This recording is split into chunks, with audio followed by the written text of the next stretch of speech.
Another terrific hand from the vice-captain, who thought he might have worn the captain's armband, so to speak, today. But no, Q Clash 18 hashtag the Zorko ultimatum has seen the Zork get through comfortably and Brisbane win the game. Weller now on a turnover for the Suns. Runs bouncing through the southern wing. Hand passes to Hanley. The ex-Lion chips very short. And it's marked by Riscatelli.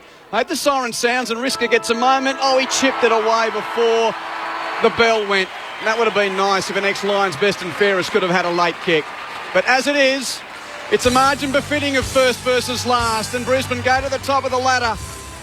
Time, for the moment at least, a 91-point win for Brisbane. 22-12, 144 beats 8-5-53. If you're heading to Docklands, farewell. For the rest of you, enjoy the Lions song.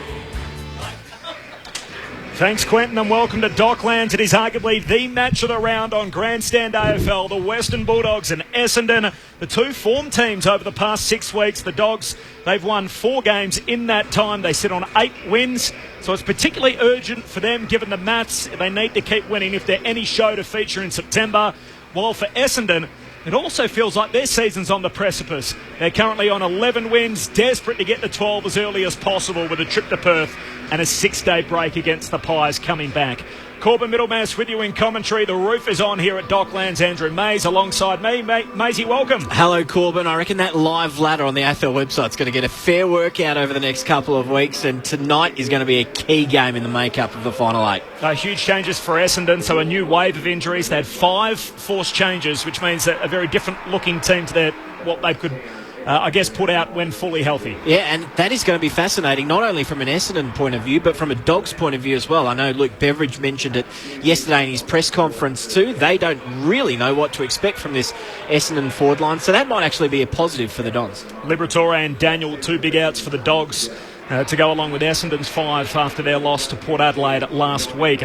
Our Grandstand AFL experts, Lauren Arnell, firstly, 2 games of footy for you today. Loz played one with your mum, who took centre stage during the week. She starred on Channel 7's Front Bar, so the Arnell family just down Media Street this week. Oh, Mum's had an absolute ball of a week, and we finished it playing footy together today for the first time, and perhaps the only time, but it was a heap of fun, Corby. It was awesome.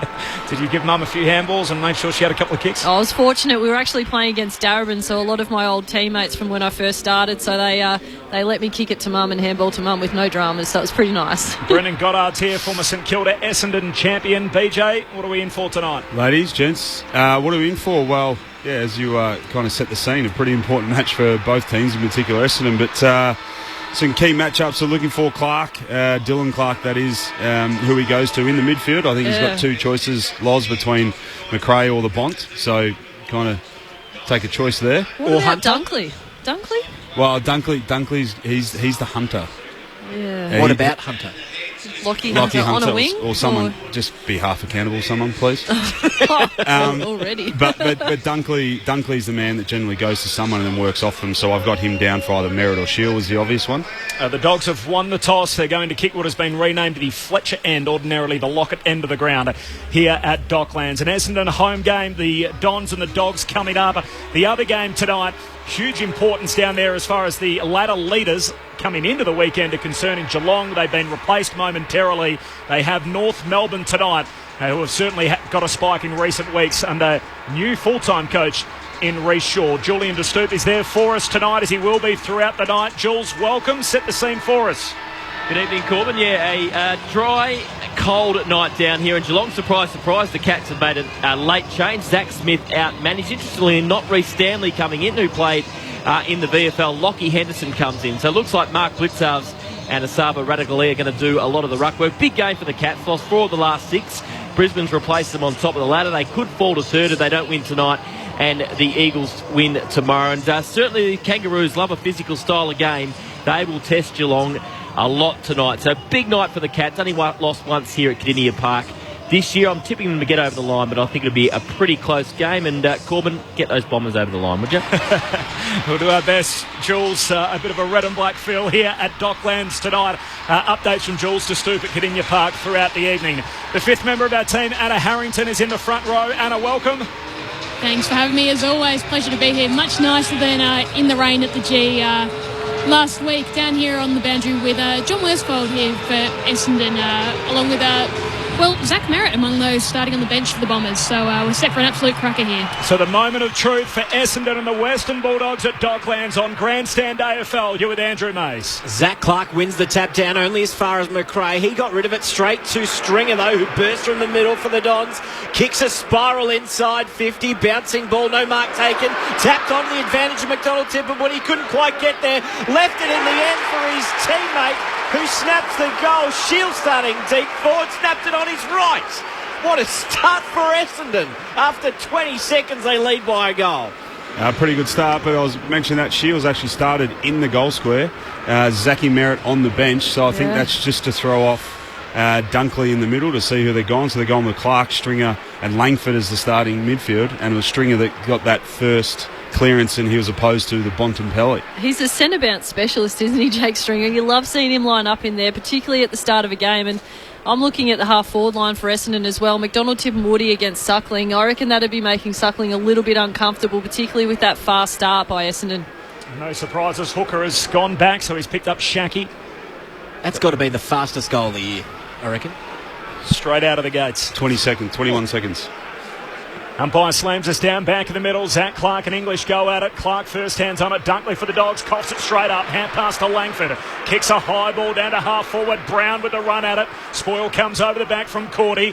McGrath picks it up for Essendon. Hand pass reaches McDonald, Tip and Woody against the boundary line. Down to half forward. A fumble from Suckling. Out of bounds it goes.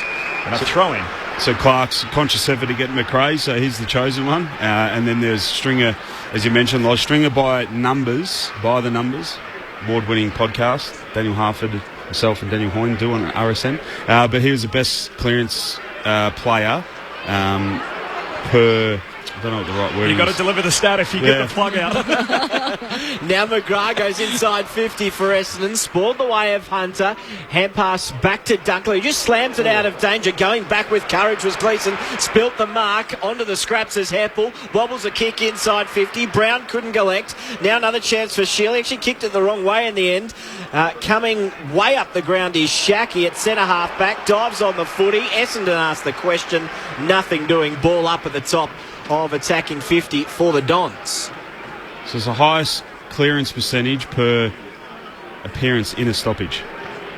Here's Ed Richards off half-back, wins it at the stoppage for the Dogs, kicks down the outer wing. Spoil comes for the Bombers, out towards half-forward, picked up by Dunkley. Hand pass to English, kicks back down the wing, and Gleeson chops it off. Hand pass away to McKenna, who's got the blonde hair this afternoon, so a bit of a craze at Essendon. Free kick spotted, it's going the Dons' way. And a player in Ambrose taken high on the city wing here at Docklands. Essendon one straight, Dogs yet to score 3 minutes in. He retreats by foot to to McKenna. Rather risky kick coming across the ground. Mitch Brown couldn't take the mark. McGrath there to give him the hand pass back. Brown gives it to Hooker, who finds McGrath short and right half back for Essendon. 3 minutes played here. They lead by a goal. Fast start to this one. McGrath long. Beyond the wing, Zach Clark nudged under the ball. Good spoil by English in the end. He finds the boundary line. Just forward of centre wing for Essendon, heading towards the Lloyd end in this opening term. BJ, I know you mentioned Shield deep means that Dunkley's hard to find a tag or decide what he does, but what it's doing without Caleb Daniel is taking Johannesson's attention away from being that major ball user. Full-time in the Q Clash, Brisbane by 91 points full-time over the Suns. It's the widest margin yet in a clash between the two Queensland teams. From the restart here on the members' wing, Clark palms it down straight to Dunkley. Surge kick beyond the wing. Lloyd down there underneath it along with McNeese close to the boundary line. Lloyd collects for the Dogs. Hand pass away to Bontempelli. Shakes the McNeese tackle. Kicks to half forward. Ambrose floating through, takes the intercept mark. Big crowd in at Docklands. Roof on. Essendon and the Western Bulldogs. The Dons with the first goal. They led it one straight. Dogs yet to score. Ambrose has McKenna out wide. Instead, he's going to go longer to the wing to McKernan, who takes the mark on return to the side. Coming back from illness, short kick. He's able to find Langford right on centre wing. Centering ball's a risky one. Could pay off. Hits Heppel. Just got over the fingertips of Shackey. Hand pass to Gleeson running past. McDonald, Tip and Woody. The target deep. He crashes the pack. Fantasia kept his feet. Hand pass to Brown. Snap off the left. Only went 5 metres. Straight into Suckling. Great tackle, McDonald, Tip and Woody. Almost could have been holding the ball. Picking it up now is Hunter, who with his left boot Found Lloyd at left half back, fingertipper, couldn't hold on to it. Big tackle on McNeese, held on too long there, Dixon, holding the man, and it's coming back inside 50 for Essendon. So McNeese to take the kick. A low trajectory pass into the pocket, no mark. Tippenwoody at the drop, tries to control it, can't. Cordy wins it by hand, back to Trengove, out to English, feeds it off to Suckling, who unloads on that preferred left boot and hits Lloyd straight on his chest. Marks on the commentary wing, some indecision, decides to go short, laterally away to Dunkley, feeds a hand pass over to JJ, running through centre half forward, takes a bounce, settles from 40 metres out, he misses. Out to the left, the unguarded goal square, so a minor score for the Dogs. Their first of the night. Essendon won straight, the Bulldogs one behind. Johannisen had Bailey Dale cutting back to goal as well, and just really needed to use his teammate if he's not going to finish there. McKenna with the kick in, plays on, takes a bounce, gets to the right back pocket, then took a bit off his kick looking for Myers and allowed Bontempelli to chime in front of him. He takes the mark, puts it back to the hot spot with his right boot. Strong mark taken by Dale, who was backing back with the flight, just got his fingertips to it and pulled it in. Langers just need to... He was out of position there, so he was actually caught behind, but he just needed to spoil it. I think he actually attempted to mark it in the end, but needs to know that he's out of position, just get a fist in there to spoil the ball and not allow a shot on goal. Bailey Dale, who has enjoyed a good couple of weeks. 11 goals, 4 for the season so far. This from 35 out, trying to bring it back. Not quite enough. Always missing to the right. 6 played. It's Essendon by 4 points. So McKenna to bring it out. And the peroxide blonde hair as he kicks out the halfback. Merritt spills the mark.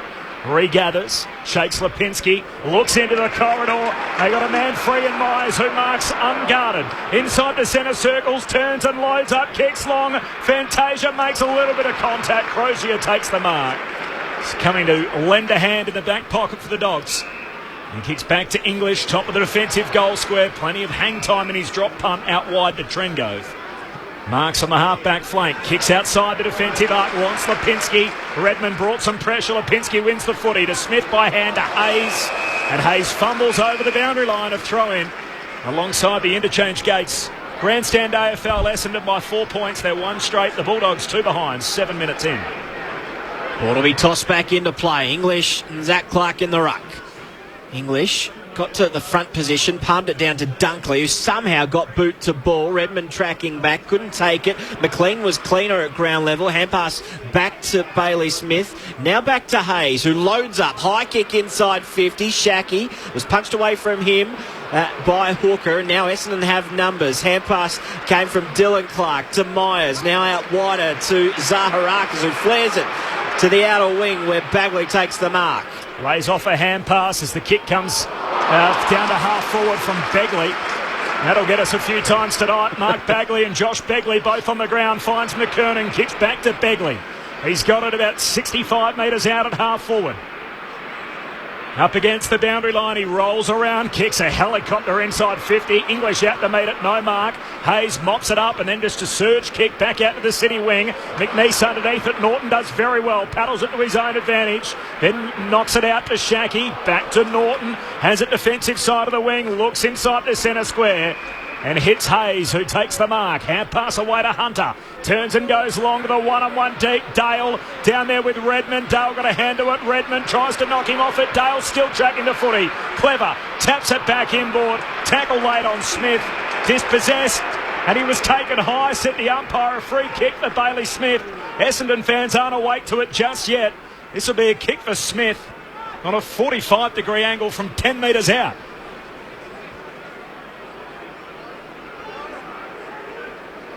So Bailey Smith, youngest player on the ground, round 9 nominee in the Rising Star.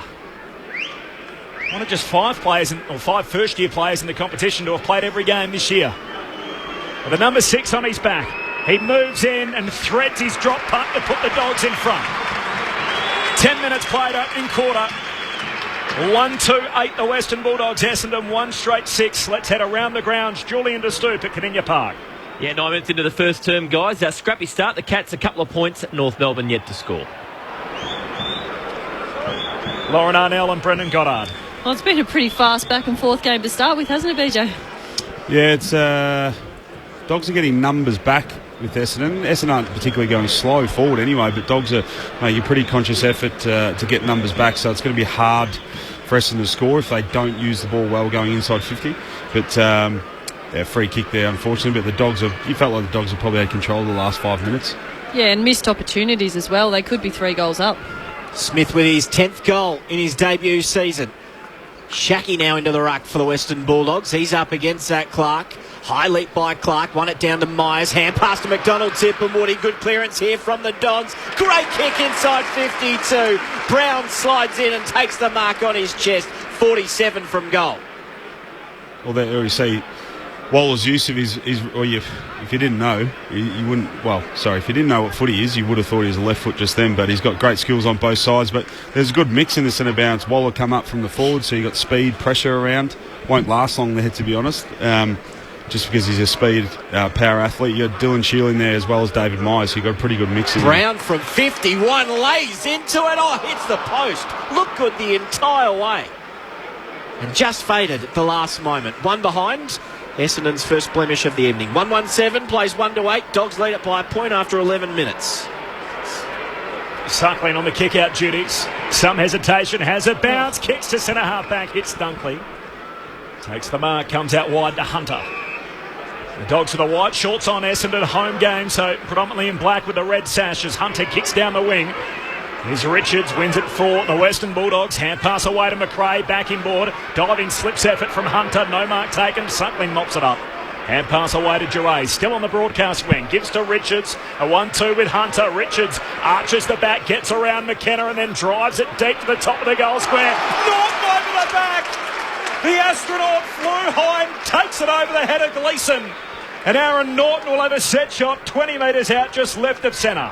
Well, you'd expect the Bulldogs to throw Norton forward a fair bit, just simply based on that contest. Zach Clark couldn't go back with him as Norton found that extra space behind the furthest Essendon defender. So that the ability, BJ, for Norton to find that extra step on Clark, but then also run and jump at the footy, that's hard to defend. He's just got to... When he knew he wasn't going to get used the first time, that's when you got to check him. So Clark is the ruckman. Norton moves in. No problems on the finish. The Dogs have kicked 2 in a row.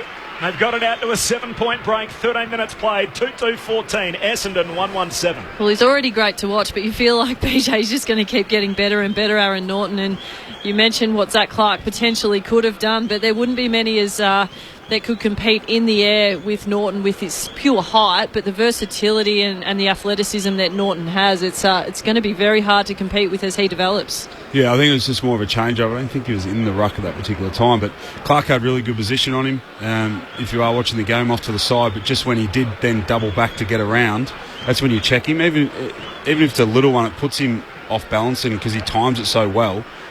As you can see, he's timed it perfectly. That duck back kind of lead he was wanted to get used and then didn't, but Clark's just got to check him to put his timing out. English back into the ruck, won the clearance himself, kicks it inside 50, no mark taken by Norton. Hayes front and centre, hand pass came quickly to Hunter, another hand pass to McRae who tried to slip the Dylan Clark tackle. Outstanding. He was looking for high contact as he dropped his knees, tried to roll under the tackle, but Dylan Clark watched the hips and had him the entire way down. Short kick, finds Shield. Right half back for Essendon. Zach Clark is working his way round for a run at this one. English got in front of him. Clark forced to spoil from behind. Straight down to Dunkley though. Hand pass to Wood from the Dogs. Now to English. And now an awkward kick from Cordy.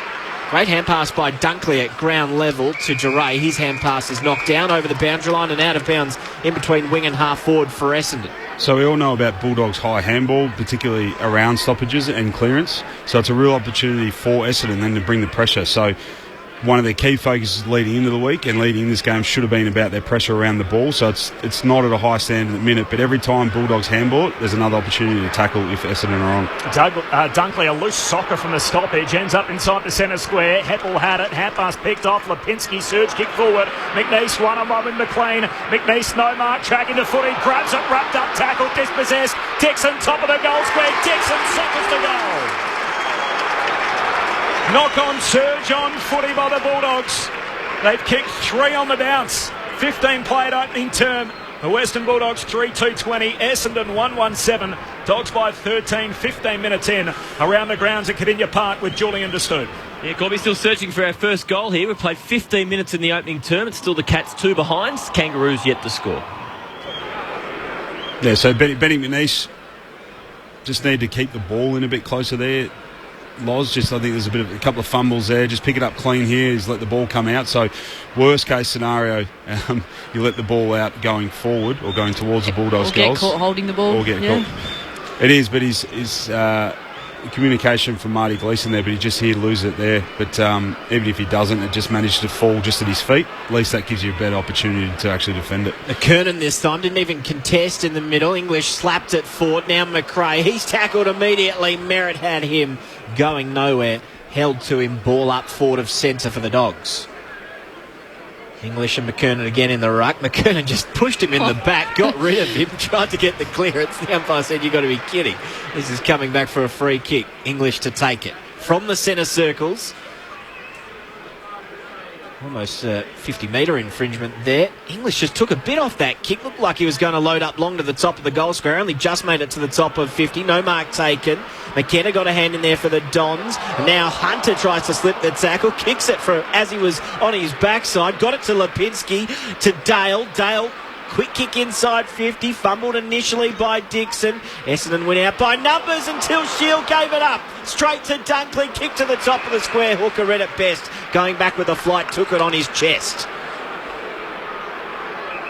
Dogs by 13 points. Midway through the opening term as Hooker loads up kicks to Brown. Has to try and mark. And they're outnumbered at ground level. Brown wins it down. Clark wrapped up straight away. Dispossessed. Holding the ball. I'm not sure what else he wants him to do. So McRae gets the free kick. Dylan Clark standing just inside the 50-metre arc. It is a crowded forward 50, so McRae just plays on. Loads up himself, drives the kick deep. There's a bit of afters too. As Clark puts down McRae after getting rid of the footy, so it'll be a free kick. It'll come back to McRae. Probably a little bit fortunate, Essendon, that this isn't going to be a downfield free kick. You can see Lockie Hunters and McRae are asking the question, but a couple of times now Clark's caught McRae and absolutely followed through. Made sure he knows he's going to cop a tag tonight. So McRae with the centering ball towards the hot spot. McKernan hands to it, spills to Lipinski. Pack forms around him. He's wrapped up straight away and a ball up 20 out. But just on the free kick, it's goal. either late, so it's downfield. But it went through for a behind. So he either has the opportunity to take the behind or take the kick from where he had it from. So from the clearance, Dunkley kicks. He misses everything. Out of bounds on the full. An Essendon free kick in the right back pocket. Ambrose to take it. I didn't know that rule. Good pick up. Plus, I didn't see it go through the point, but I didn't. Yep. Long kick from Ambrose. I've a lot of spare time over summer. Read the rule book. Hunter was taken high. He has it 60 from goal. Has English at centre-half forward. He'd have to be pinpoint. Instead, he darts it low. Looking for Norton, who tried to go from behind. Smartly done by Redmond, getting his body in front. He takes the mark in the right back pocket. Bullies by 13 points here. I actually thought he was tempted to take the behind and then zone up. I don't reckon they knew what was going on because they were downfield. Redmond from one back pocket to the other. Hooker marks, goes short to McNeice, told to play on. He's in trouble now, trying to step his way around Dale. Dangerous hand pass turnover. McLean wins it for the Dogs. Hand pass out to McRae at half forward. Shoots it into the pocket, pressed up against the boundary line. Shot comes from Dale. He misses everything. Out of bounds on the full to the near side. 3-2-20 to Western Bulldogs. Essendon 1-1-7. 19 minutes into the opening term. Inside 50s, 13-8. So the Dogs starting to get on top. Short kick received by Shealy. Hit the ground running too. Got outside defensive 50. Then a long kick. Caught. He's in between two Dons. Took a strong mark. Hand pass immediately to Suckling. Behind centre wing. Drives it low inside 50. No mark taken by Norton on that occasion. Tries to follow up at ground level. Hand pass comes the way of Hunter. Smothered. Back to Lipinski, who works the 1-2 with Dale. Gets to 45. Lipinski pulled the kick. Looked like he was going to have a shot. Intelligently cut it back short. And the mark taken by McLean on his chest. 30 out from goal. Slight angle to the right. Well, their handballs around stoppages are cutting them to pieces, but they look... Essendon just pressure around the ball when they do handballs. They're not numbering off, they're not making early decisions whether they can affect the ball or do they cut off the receiver. So they continue at this pace. Essendon, both Bulldogs and Essendon, if it keeps going like this, then Essendon are in for a pretty tough night. Toby McLean, 30 out, slight angle to the right, kicks and goals. 4 in a row for the Dogs. And they've opened up a 19-point lead as we approach time on in the first term. Let's head around the grounds. Julian De Stoop at Cardinia Park. Yeah, opening goal to the Cats through Brian Myers at the 20-minute mark. They lead by 8 points, 1-3-9. The Kangaroos just one solitary behind. It's interesting, BJ, you talk about that pressure around the footy. I know about probably 5 minutes ago you started to sense that Essendon were pressuring those handballs and starting to create some turnovers, but since the Doggies have tidied that up, and Essendon's defence, particularly in that instance, just looked a little bit lazy on transition. Once the ball was won by the Doggies, Essendon just they were just trotting around, not really finding an opponent and allowing McLean to duck out there. So a bit of ball watching there, guys not influencing, so you just got to make early decisions. Dogs giving Essendon all they can handle here. They've kicked 4 unanswered goals after Essendon kicked the first in the opening 21 seconds. Back in the middle, there's a whistle on the play. Advantage applied. No, it won't be. Bontempelli trying to take it quickly. It'll come back inside the centre circles to Jack McRae. Or at least he was queuing up for it. It'll be Bontempelli's kick. Again, that's an inconsistently umpired rule where the outer zone umpire, if he pays the free kick, advantage can't be played. It's been a big week for you, Maisie. Just ahead in the rule book. Here's Bontempelli out wide. Out the Bailey Smith takes the mark between wing and half forward. And streaming up at him as Smith kicks and honours the lead of English, dropping in front Richards. No mark. Spoil comes from McKenna. Out of bounds it goes, half forward for the Bulldogs. Well, not only that, Maisie, that if a free kick's paid in congestion, a lot of times no one actually knows whose free kick it is. So literally just out of pure chance or luck, guys pick up the ball and take off. And if it's not theirs, they'll get called back. But if so, everyone's standing still going, whose free kick is it? And you take off with it. Then, so it's a pretty. There's a lot of grey area there that players abuse. Toss back into play. Richards tried to get the clearance. He was taken down immediately. Ball up. Now Essendon with numbers around it. Heppel receives the shield hand pass. Snaps on his left around the boundary line. Bagley couldn't get in front of his opponent Johannesson there, and he's given away the free kick. Johannesson will now load up, kicks inside 50, English in front, became the spoiler in the end. Great roving by Lloyd, almost dribbled it through. Near side, just missed. 22 minutes played in the opening term on Grandstand AFL. It's the Dogs by 20. Voice of Andrew Mays on Corbin Middlemass, Lauren Arnell, Brendan Goddard and Anna Harrington with you here at Docklands. Jules De Stoops at Cardinia Park.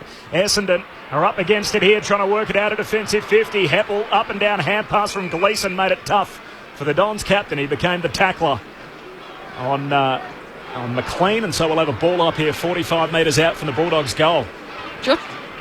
He's up to 15 disposals already. Zach Clark reaching over the back, down to McGrath, kick picked off. Hayes pumps it back in the other direction. It slips out of bounds ahead of Shaki. So Dunkley's had 15, Hunter 8, Lipinski 7, and the highest disposal winner for Essendon, Dylan Shield on 6. But I am kind of talking, but you haven't noticed Dunkley. I mean, it's unbelievable. That's why a lot of their possessions get lost because they're in congestion, and some of them unnecessary in my opinion. But it's not like you're sitting here going, he's had a pretty big influence on the game. Dogs win it from the outskirts of the stoppage. McLean a couple of touches, ends up with McRae, kick smothered. McDonald, Tip and Woody tackled by McRae, and then he's helped over the line after winning the footy by Myers. So a boundary throw in, 60 out from the Dogs' goal. The Western Bulldogs 4-3-27, Essendon 1-1-7. Dogs by 20 points, time on opening quarter. Good crowd in tonight as well. Right up to the back row is absolutely chockers on the third level. And the entire way around the ground. Shield tries to get away from the clearance. He was being held in the process and receives the free kick, much to the Essendon fans' delight. Shield was going to go to right half forward, instead chips wide out to Zach Clark.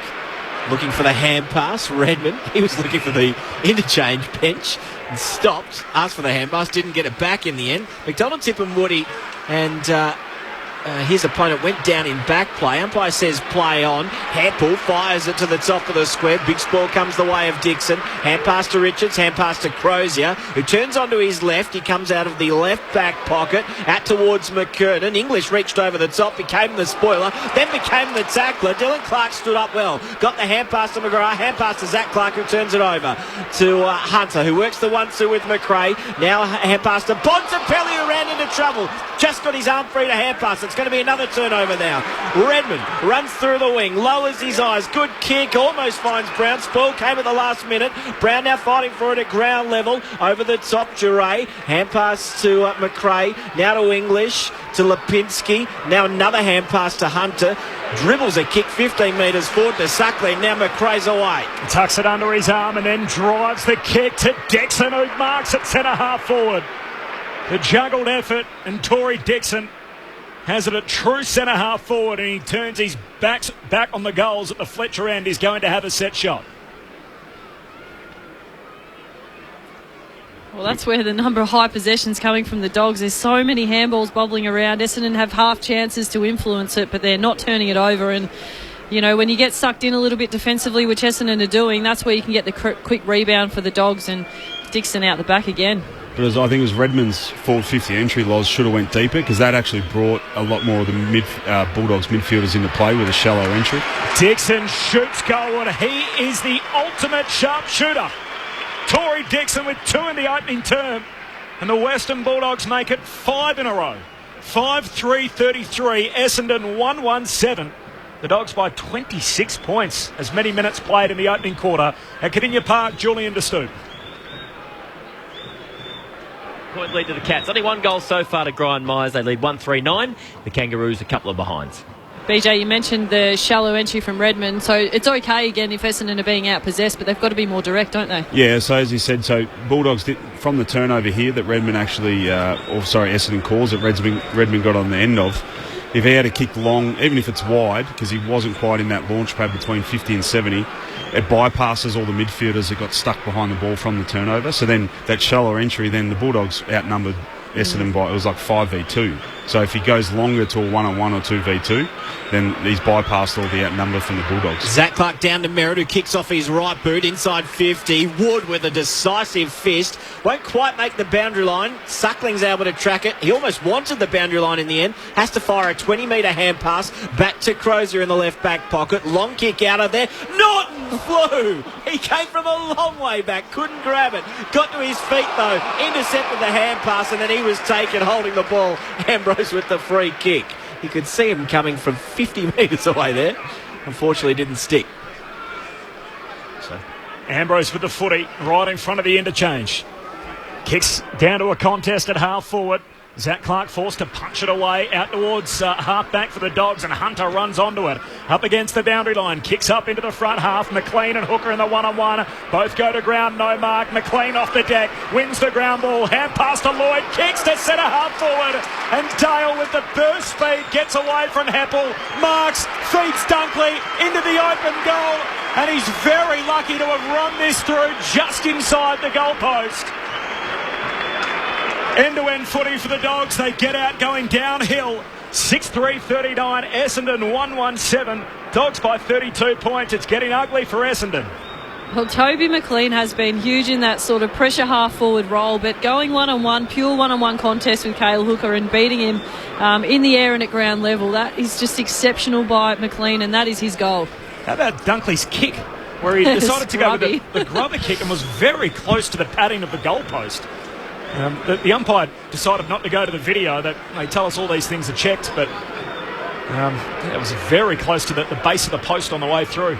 6 in a row for the Dogs. Josh Dunkley now 16 possessions, a mark, 11 contested, 5 clearances, 1 inside 50 and a goal. We'll get down to Anna Harrington in just a second. Meanwhile, Zach Clark almost got the clearance. He was tackled at the last moment. Ball spilt the way of Merritt, who fired it to the top of 50. Stringer breaks 1 tackle and 2.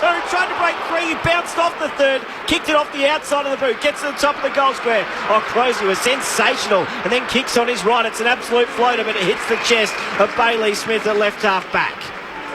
Smith assesses his options. Wants to slow things down here, you feel. He's got Suckling outside of him. Instead, he's going to kick long towards the boundary line. Redmond, he was 3 deep, pushed underneath the ball by McLean, then tackled to the ground. Ambrose picked it up for Essendon, fires the hand pass forward. Nice spin by Dylan Clark. Got out of a bit of jail there. Hand pass to Heppel, hand pass to Langford. Shocking entry inside 50, all the way along the ground. That was way too easy for Crozier, who picked it up and flared it out wide to Dale, who marks it left half back. Big crowd in, a big night for Essendon, trying to get to 12 wins with a trip to Perth, and Collingwood off a 6-day break coming back. It felt like there was an edge to it coming into the night, and the Dogs have gone about taking that all away in the opening 30 minutes of footy. They've kicked 6 unanswered goals. Essendon, their only major came in the first 21 seconds, and from that point on, it's been all the Dogs. 6-3-39, Essendon 1-1-7, Anna Harrington on the boundary. Yeah, guys, coming into this game, there was so much discussion around Kyle Hooker and getting him back. But we saw early in that quarter he had to spend a lot of time down here on the boundary because the Dogs have really looked to, it feels like, try and exploit him at every opportunity, get that matchup, get McLean working off him, and often have one of those tall forwards, Shaki or Norton, off the ground just to make Hooker make a decision. And it seems to be throwing a bit of indecision around that Essendon backline. Dogs by 32 points here, 2 for Tory Dixon, and then singles for Dunkley, Smith, McLean and Norton. Meanwhile, for Essendon, their only goal kicker, Dylan Shield. Before the thoughts of our experts, to Cardinia Park, it's quarter time there as well. Geelong and North Melbourne, Julian De Stoop.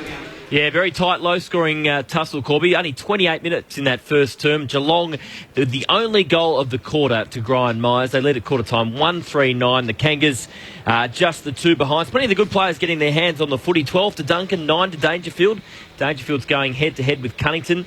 He's had 10 possessions in that opening term. Sean Higgins also 8 for North Melbourne, but both backlines on top. So quarter time, it's the Cats by 7 points. Thanks, Jules. We'll come back to you throughout the second term. So Cats by 7 there. Here at Docklands, it's the Western Bulldogs by 32. The thoughts of our experts coming up on ABC Radio and Grandstand Digital. You're listening to Grandstand AFL. ABC Books is the home of great Australian stories. From Adele Ferguson comes Banking Bad, detailing the shocking revelations of the Financial Services Royal Commission, a must-read for anyone with a bank account. And from Stephen Schubert, Mandatory Murder tells the compelling true story of a young Indigenous man sentenced to 20 years jail for murder when he wasn't even at the scene of the crime.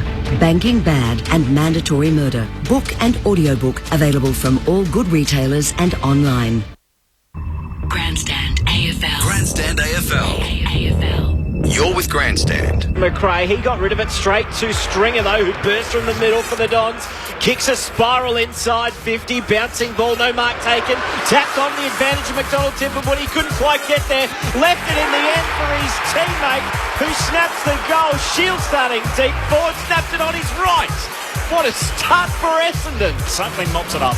Hand pass away to Gervais, still on the broadcast wing, gives to Richards, a 1-2 with Hunter. Richards arches the back, gets around McKenna and then drives it deep to the top of the goal square.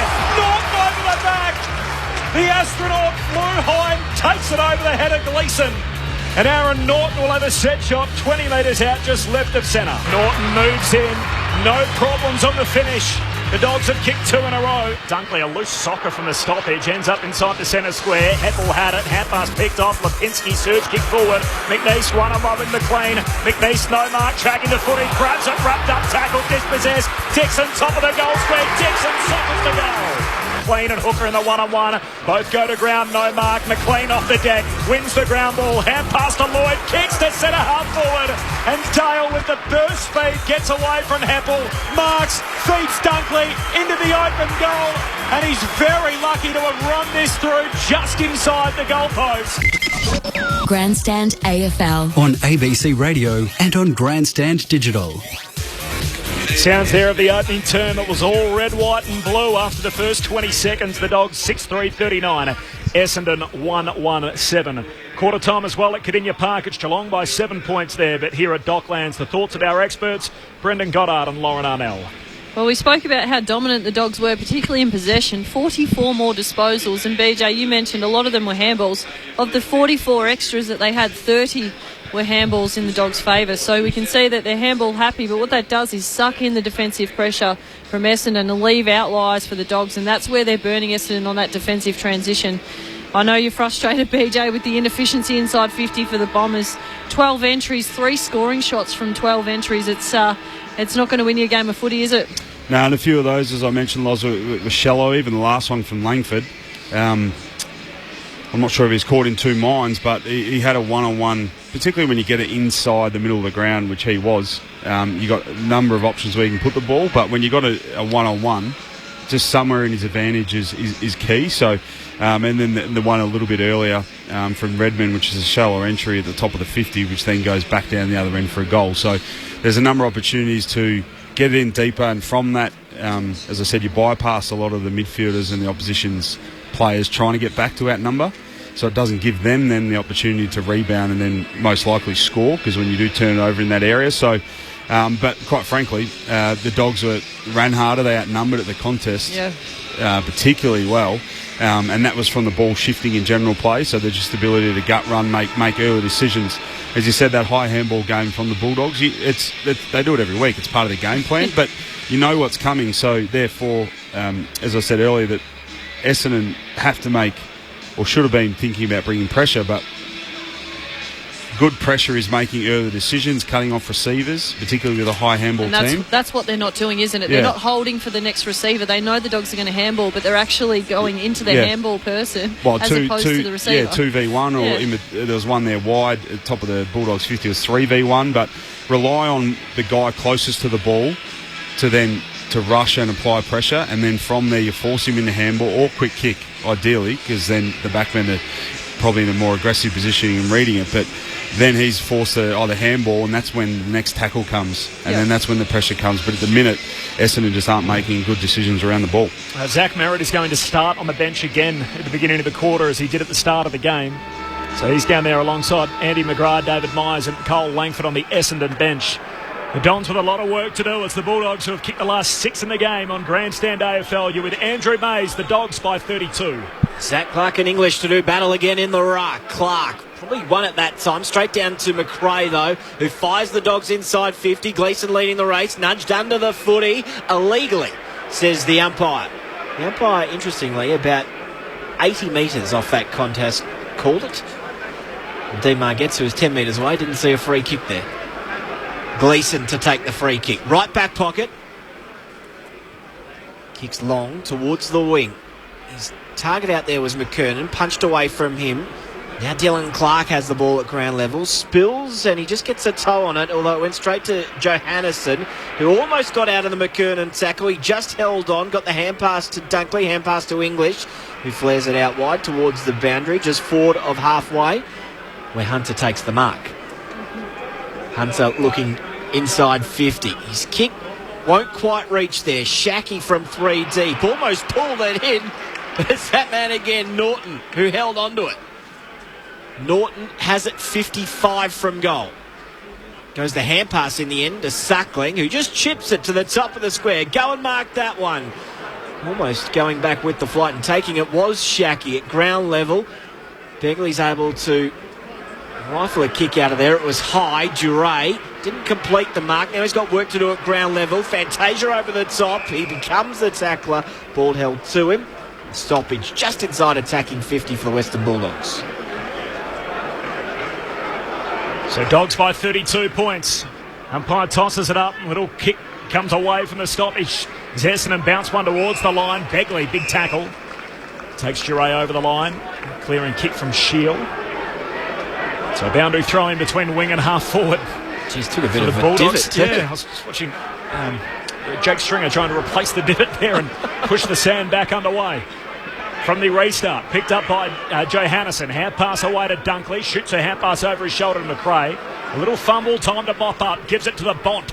Kicks to centre half forward. Shacky out to meet it. No mark. Slips out the back to McNeese. Hand pass, not a good one. Put his teammate under the pump. Lloyd wins it. Hand pass to Lipinski. Dogs a chance. Dixon at centre half forward. Short kick. Wanted English. Heppel knocks it away. Ends up back with Dixon. He's tackled. Ball held in. Umpire circles and says ball up. 30 metres out from the Bulldogs' goal at centre half forward. Dogs by 32 points, 6 goals to 1. A lot of players around this stoppage. Dunkley in the ruck this time, almost neutralised it against Zach Clark on that occasion. Hand pass from Bontempelli, put McLean under pressure, but he shrugged the tackle. Got the hand pass back to Bontempelli, inside 50, the top of the square, out on a lead. Norton couldn't take the mark, got to his feet though, socketed it to his own advantage, then tried to get through 2 tackles, couldn't do so. Gave it up to Zaharaka's short kick, finds Begley. He's in the right back pocket. So Begley, plenty of hang time in his rebound 50, hits Redmond. Marks at centre half back. From a standing start, looks to the City wing. Hits up Mark Bagley, who turns and heads down to half forward. Brown takes the mark. It's twice now, Begley and Bagley have gone to each other. Still marks here, about 70 out between wing and half forward. Mitch Brown.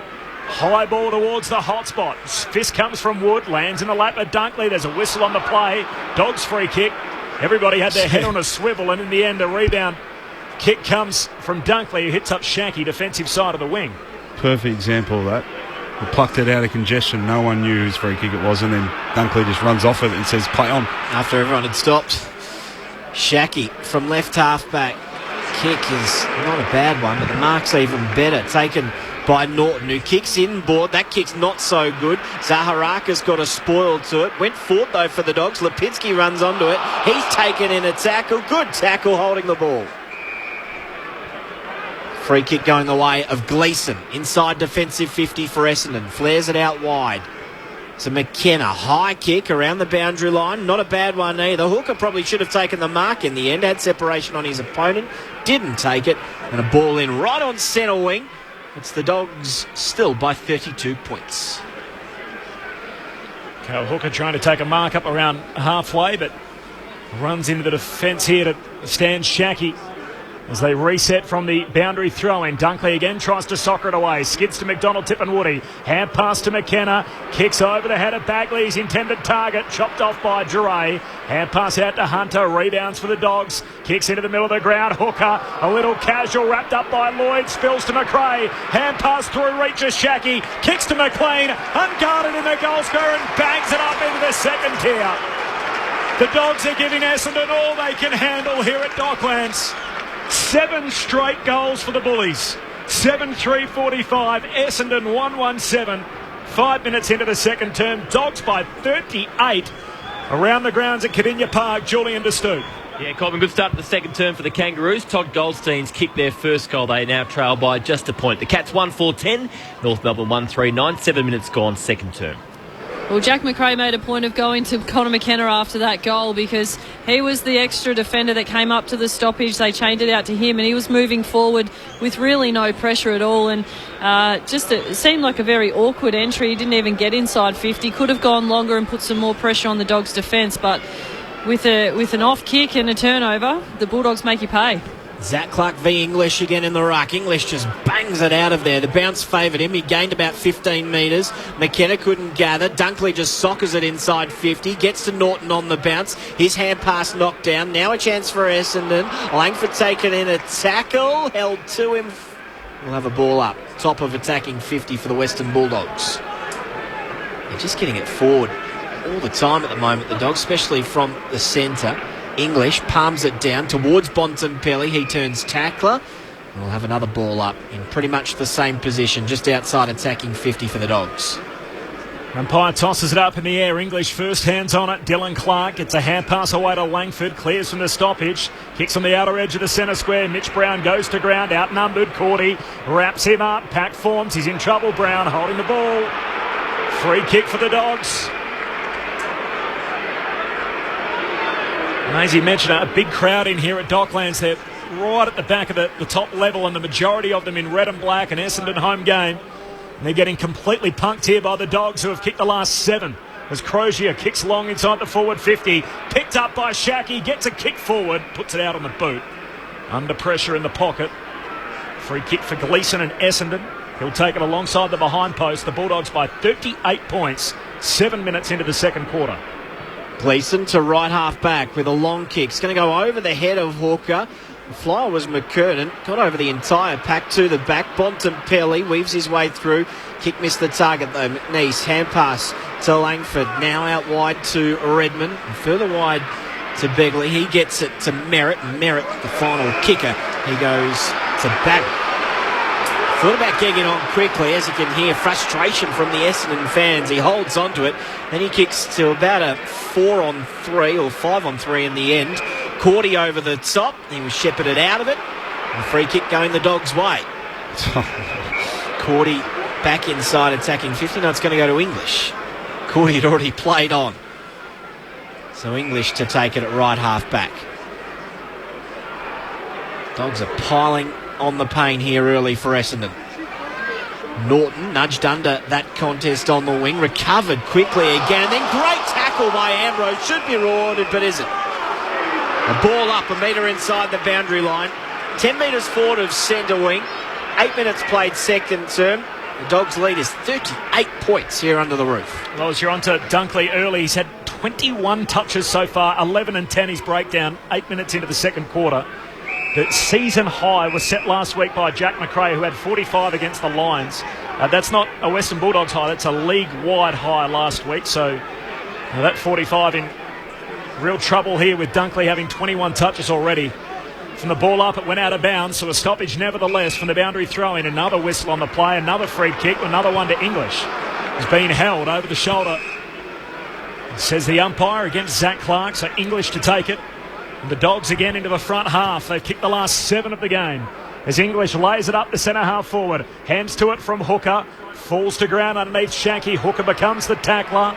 Umpire says ball up, 40 out from the Dogs' goal. Anna Harrington on the boundary. Yeah, guys, not good for Essendon. Sean McKernan just went down the race. It might be a hamstring, but we'll keep an eye on that one. Oh, that would be a big blow. Zach Clark palms it down only as far as Lipinski. Hand pass to McRae. It was actually taken out, or in fact it was Dale taken out by the sliding legs of McRae. He lost his footing, turned the ball over, rebounds the way though of Johannesson. Now a hand pass to McRae inside 50. Dixon popped out the back of McNeese. It was like he was hiding behind him and reeled in the chest mark. A one-on-one. He prevails again and he'll line up from 20 out, slight angle to the left.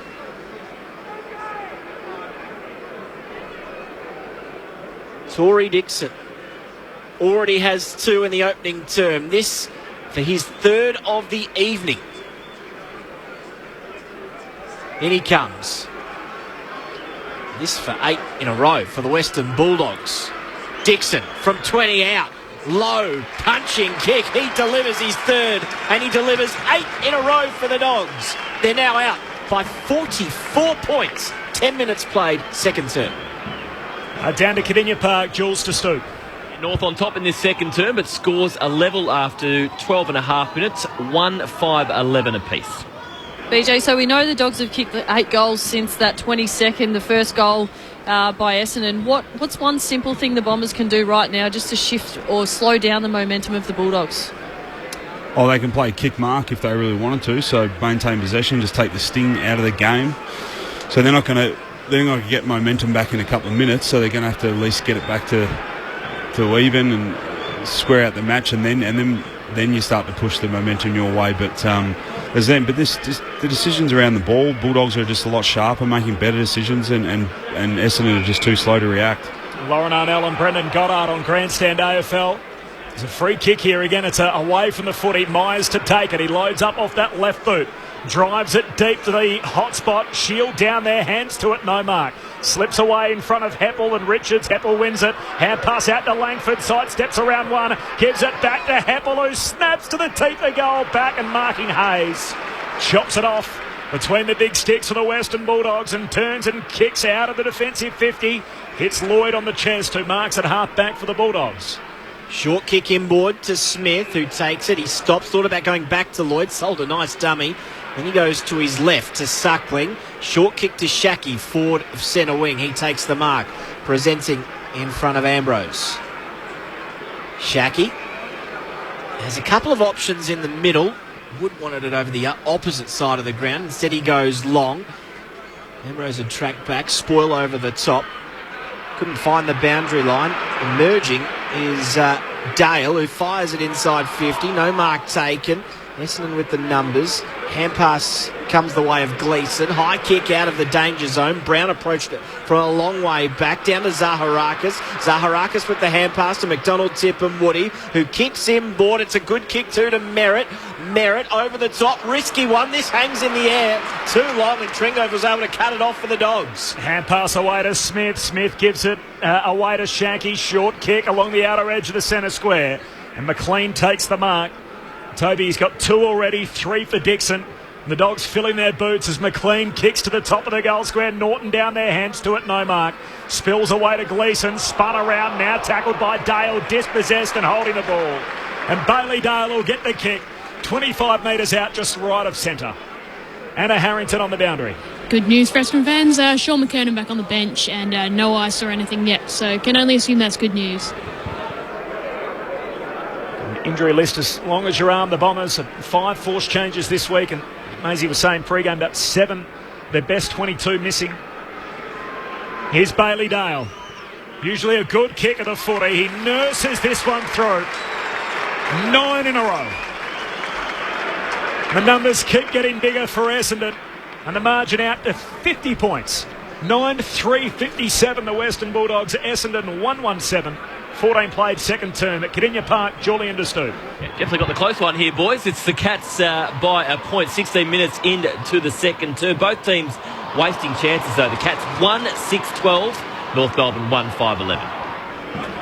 BJ, I know you talked about the kick mark option of trying to maintain possession for Essendon and take the sting out, but I just wonder, I know that Clark's been going to McRae, but I wonder if it's worth going to Dunkley simply because Essendon's starved of possession. They've been unable to win the footy to actually start that chain of possession. Yeah, probably. Or someone just be accountable for him. I bet you I know the midfield coaches at the time, at quarter time that is, they would have went to the mids and said Dunkley's had 16, so that someone then just take responsibility, so show him some accountability. Tap comes the way of Lipinski. He couldn't gather. Myers there for company. Now English is the tackler. Hand pass comes the way of Hempel, who retreats to McGrath, who tries to bounce out of one tackle. Ball spilt free. Myers with the snap out of the immediate danger zone. Might be coming back. Bagley did exceptionally well just to force the 50-50 contest, and now Merritt pokes the pass to Begley. Now McKernan tried to get out of the Crozier tackle, couldn't do so, turned over as he tried to snap inside 50. Dunkley with a long kick up the centre half forward. Lloyd, one grab and the second, not the third. Essendon are able to come away. Heppel the hand pass to Redmond, who pokes it to the wing where Merritt takes the mark. The risky 45 kick back into the middle, decided not to go there, so Merritt pulls the trigger down the line and flying through Stringer, made heavy contact in the back of Dunkley. He's going to get a free kick for in the back. Courageous stuff. Dunkley spoiling towards the boundary line. Knew Stringer was coming in the other direction. A free kick for the Dogs at half back, and possession 22 for Josh Dunkley coming up.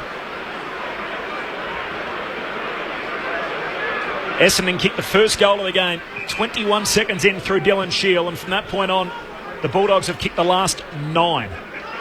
Dunkley with the contest kick down the wing. Slips Essendon's way. Merritt hand pass away to McGrath. Long kick deep inside the forward 50. Brown the target, one-on-one with Trengo. Beats them both out the back. Crozier first one there. Heads with the spiral out towards half-back. Hunter chasing the footy. Just beats him out of play. And a throw in 70 metres out from the Essendon goal. Right half forward.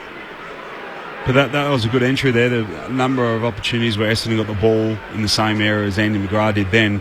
He's actually kicked it long to a one-on-one, but that gives everyone else time to set up. So Langford had time to find Hunter and then shut off that exit, and then the pressure comes from deep in defence. McKernan at ground level from the stoppage. Knocked it the way of Stringer, who tried to break a tackle. Spills free, the Dogs side here of the stoppage. Hunter, a hand pass to Duray, who kicks off one step around the wing, got to the back of the pack where Redmond was waiting for it, snaps it around the boundary line. It's very close. Hunter going back with courage, takes the mark on his chest. So just looking at the percentage as well, which might be a key factor late in the season, there's been almost a 6% turnaround already. if scores were to stay as they are now. So that is a huge negative for Essendon that might come out of this game as well. Dunkley takes the mark on the wing, goes long inside 50. Good ball by McNeese over the top of Dixon. Roving it though is Hayes. Ducked inside, got around the Redmond tackle to the top of the square. Good mark. Taken in the end by Josh Begley at the top of his defensive goal square. Out to McDonald, Tippin Woody at half-back. And the Dogs can still get to 12 wins themselves, so they have the Giants next week, who were no great shakes last night against Hawthorn, and a trip to Ballarat against Adelaide, which could decide the whole thing. And on the last day of the season, a kick short away to Langford. Langford inside to Myers. A long ball up into the front half for Stringer. Bounces straight off Trengove. Lets out some frustration. Plays on. Kicks to a vacant goal square. He's offline. This is out to the left. It's the Bronx cheers from his former fans up against his old mob. Jake Stringer, just the second time since making the switch to Essendon. It's the Bulldogs by 49 points. Suckling kicks in to English in the left back pocket. Switches on here if he wants, the big ruckman. Instead, he's going to go to the outer side to left half back. Dale tried to make the score from behind, but a very strong mark taken by Redmond, who kicks it short inwards to Shield. Shield just forward of centre wing. He takes the mark. Kick inside 50. Not a penetrating entry. It allowed English just to come over the top of the contest in front of him and smash it out of bounds. Stoppage right where the 50-metre line and the boundary line intersect.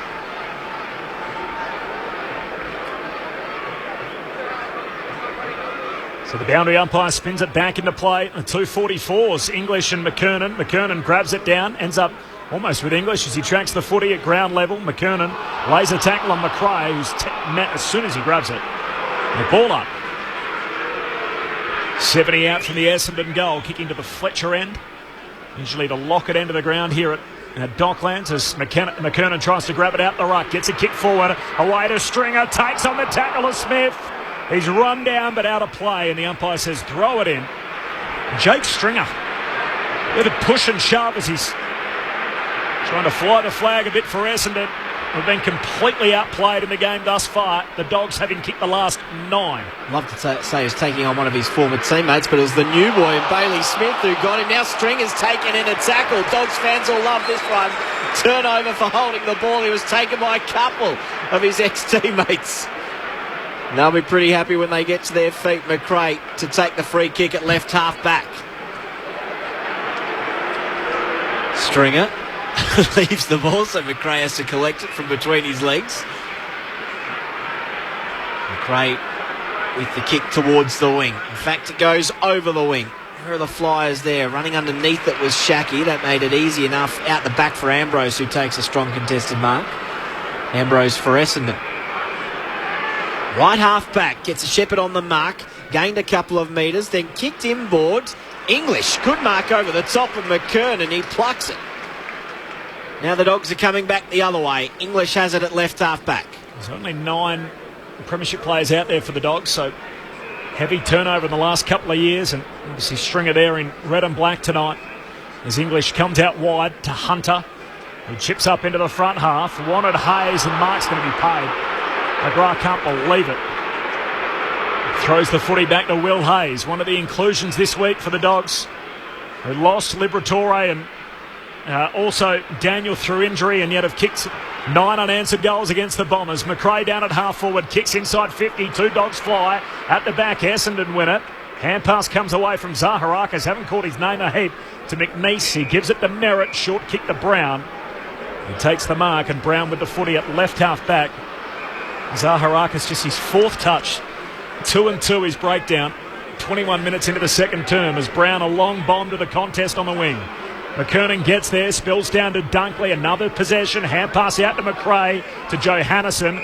Pressure from McKernan. Ball ends up out of bounds and a throw in alongside the interchange gates. So what Bulldogs are doing a terrific job in defence. Every time Essendon get the ball in motion, they're able to slow them down. So then what that forces is a long kick down the line, and it stagnates the movement from Essendon. They can't get any flow in their game because Bulldogs defensively are really good at the minute. Zach Clark straight down to McRae. Hand pass to Bontempelli, who's taken immediately by Zaharakis. They have a ball up. Might just get a quick score if we can from what's happening down at Caninia Park. A lot closer there on the scoreboard. Jules to Stoop. Corbin, Cats just getting on top. They've kicked the last couple of goals through Myers and Hawkins. They lead by 14 points at the 24-minute mark. 3-7-25. Kangaroos 1-5-11. Dogs trying to merge from this clearance, and it is Bontempelli with a bit of a wobbler towards the top of 50, taken cleanly by Hayes. His hand pass, though, missed the target. It was behind Lloyd. A couple of Dons see it out of bounds. McNeese and Zaharakis. Ball to be tossed in, 60 from the Western Bulldogs goal. It's a very cold night here in Melbourne. It feels like temperature is around 4 degrees. And I can only imagine it'll be a lot fresher down in Geelong. So a low-scoring affair there. There's a tangle between Shield and McRae on the outskirts of the stoppage. Umpire spots a free kick from McRae, who kicks to the top of the goal square. Gleeson gets back, intercept mark for Essendon. Last line of defence. Bulldogs by 49 points here. They've kicked 9 unanswered goals. 9-3 to 1-2. Gleeson long ball out to half-back. Heppel flies to the footy. Through his hands it goes and out of play. 70 metres out from the Bulldogs' goal.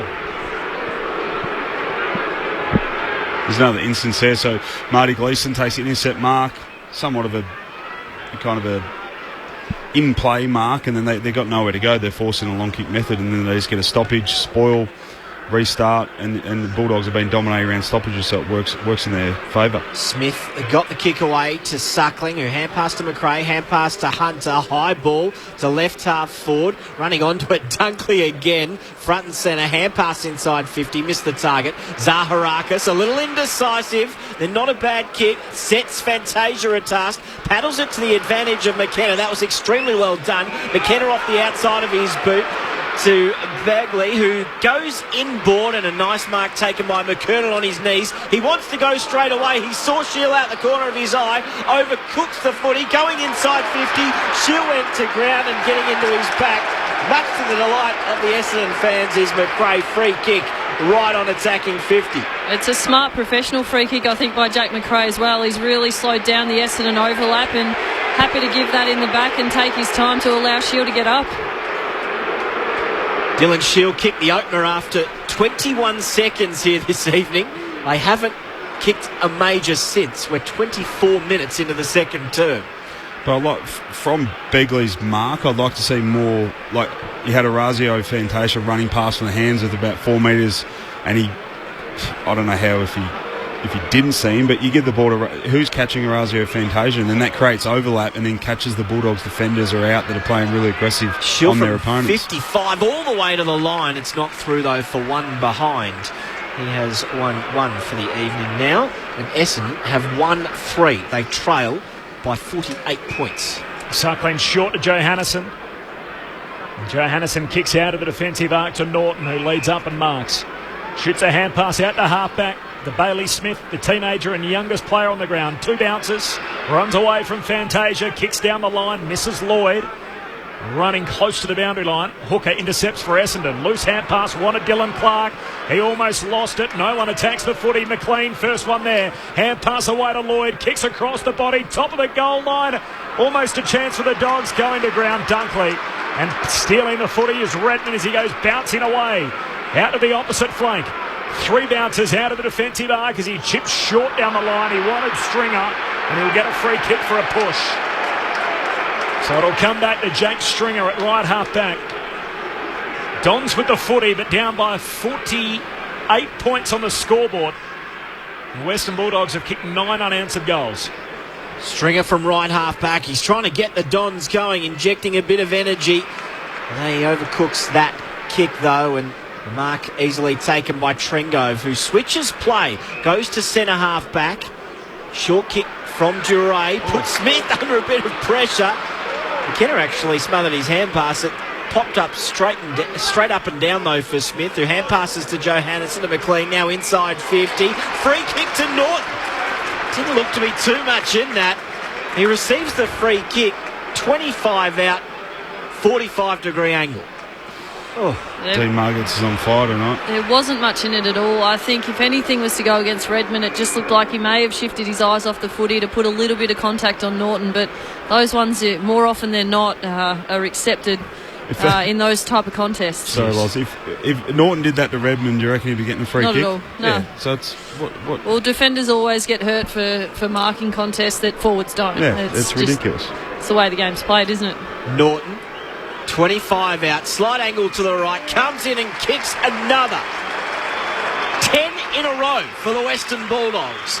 Essendon cannot get a foothold here at all. 10-3-63, 1-3-9 the Dons, 27 play. Let's head around the grandstand to Kardinia Park. Julian de Stoop. Yeah, halftime, guys. It's the Kangaroos by 16 points. Geelong by 16 points. 3-9-27. North Melbourne 1-5-11. A couple of goals to Myers, one to Hawkins. Goldstein, the only goal kicker. One concern for the Cats. Patrick Dangerfield went off in the last minute, limping. Just got on the bike. He's walking back out there at the moment, so I think he'll be okay for the second half. Come back to you for some more details at halftime of our game as well, Jules. So Dogs by 54.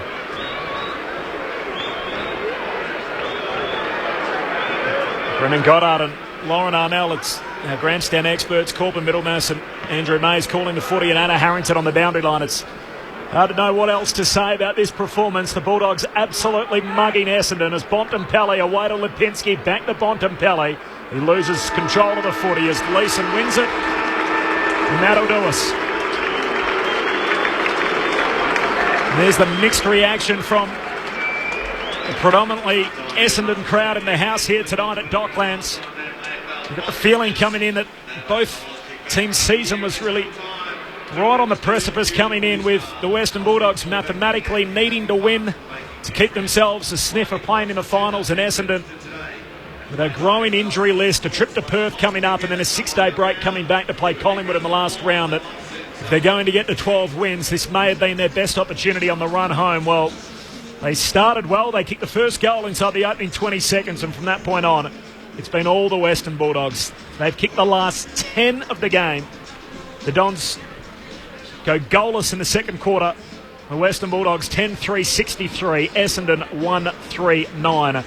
That's really quite jaw-dropping stuff here at Docklands, and a lot different, I think, than many people were predicting. We're expecting a close encounter this evening, and on the scoreboard it's lopsided, and it was well before the half.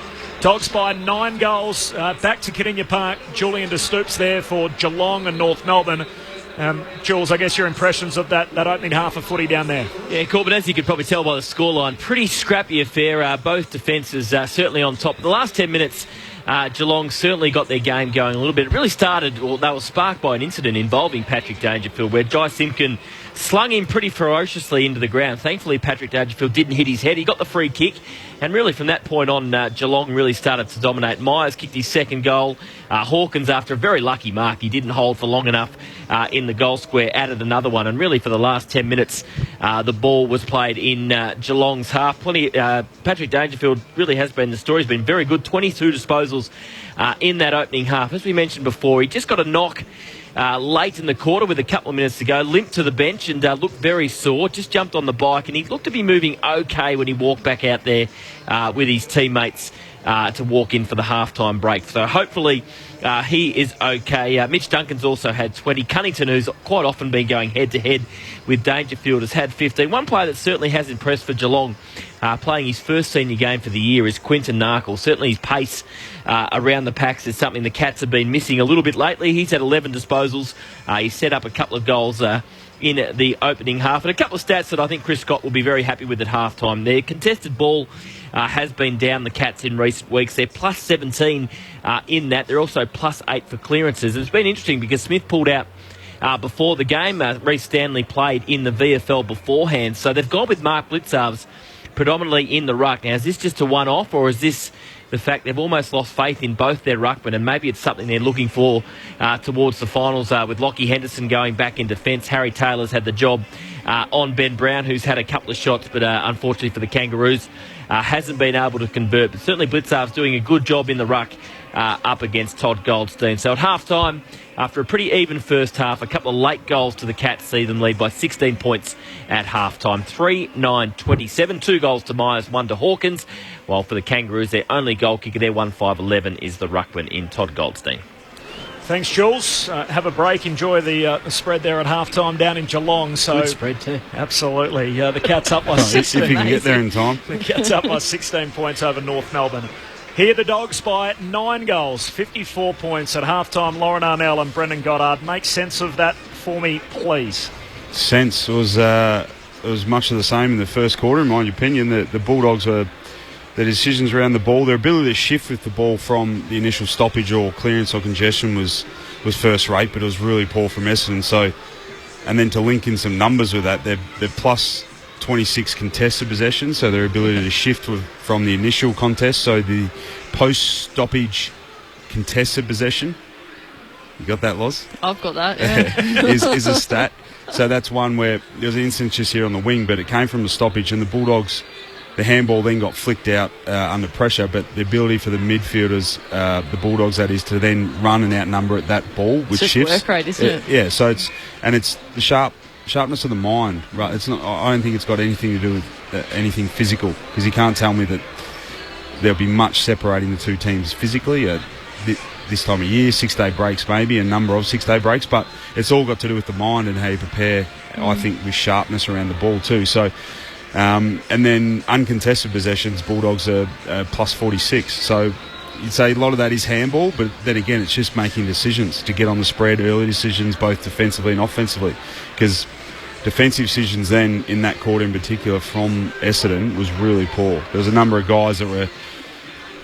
The best teams make the earliest decisions, and they make decisions when they realise they can't influence the ball or the initial play, and then they're making decisions defensively. Where do I now set up? Where's my man? So then if the opportunity then does come, they're already there. And doing it early saves you time, saves you the energy that you may otherwise have to run 100 metres to find an opponent if you sit there ball watching. But Essendon's decisions off the ball, there's a number of times, and I'm picking on the mids again, but their ability to then find a man and number off when they couldn't influence the net contest is really poor. It sounds everything you're talking about. It just sounds like Essendon are lethargic and the Dogs are absolutely focused and sharp. That's what it looks like. So mentally, Dogs are on, they're up for it. So I don't know how you couldn't be as a player. Saturday night football, it's a must-win game. Under the roof. Yeah. Let's be sharp. Let's prepare physically. Yeah, I bet you all the guys, in my experience, are terrific preparing physically, but then just mentally, and I find that with younger players too, they just struggle, and they just don't know yet, but they don't know how to prepare mentally for a big game like this. So it could be a detriment that they've actually thought about the game too much. They've thought about what may happen. They've thought about scenarios in the game during the week 1,000 times over, and what that does is it fatigues the mind. So then you get to the game, and it takes away that instinctiveness to play the game and just make early decisions. Because when you're making those early decisions, I've found in the past that you're not really thinking. Do you know what I mean? It just happens naturally. You're in the moment. Yeah, absolutely. Well, I look at the list of players on both sides, and I can't see an Essendon player who's winning their position.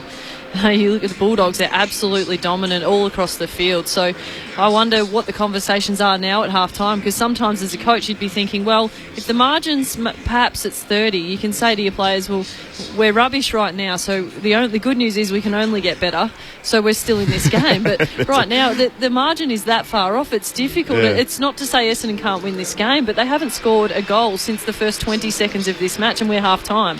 Well, they haven't really looked like it either. Have not looked like it. The inside 50 count, 18 more inside 50s to the Bulldogs. Essendon need to find a way to win inside, and I'll go back again to what we said before the game even started. Going to McRae and Bontempelli, yes, they're perhaps more dangerous with the ball in hand. They get more metres gained, but Dunkley's doing the damage because he's winning it on the inside, which means Essendon is simply not gaining possession of the footy. Yeah, Dunkley's he's accumulator now because he's, his deficiency would be his decisions with just time and space, more because of his kicking. Yeah. So, but he, to me, he's a guy that goes, well, I know that, so I'm gonna be elite inside, and that's gonna be my niche. Yeah. So, it's like a death by 1,000 cuts with him as an accumulator. So, but I'm not sure if they should go to him, Loz, but someone's got to go. I'm going to show he's a good player. Show him some respect. You've got to nullify him to an extent. If it means it may not be all around the ground tag, but you've got to nullify his influence at the stoppage. Someone take responsibility. David Myers. I'll do it. You're not Hasn't had tagging. much of the Yeah, footy. you're not tagging him, mate. But go to him and show him the respects he deserves around stoppages. Just a one away from the X's and O's and a more an emotional one, and there'll be a lot of Essendon fans out there that'll be feeling a similar way. That the 5-game winning streak that Essendon are on, is there a cumulative effect that takes out of a team? I was willing to give them a pass for their effort against Port Adelaide. It's unlike... it's not the sort of competition where you win 6, 7, 8 games in a row. So a 5-game winning streak is pretty rare. But to have that performance last week and not be able to bounce straight back up to at least a base standard. I mean, 9 points in a half of footy, that's pretty humiliating. With your season on the line. Yeah, and it's not just that. It's the way it happens too. So you can see that they're not sharp enough with the decisions, and so.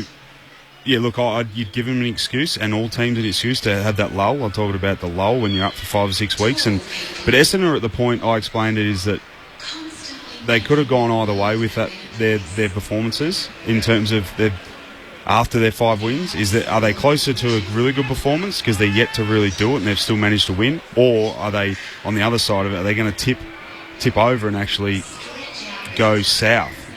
Yeah. And are they closer to a win? Or good performances, or 4-quarter performance, should I say, or are they closer to a number of poor performances? And I think it's been evident in the last 2 weeks they're being closer to a couple of poor performances. If there's an excuse, it's the 5 forced changes. They made one out. The 6 changes within a team inside a week is a lot of changes on a footy field. That's one thing you can point to and say that is a reason why they're underperforming, but not by this much, especially when there's a team here that's trying to make finals.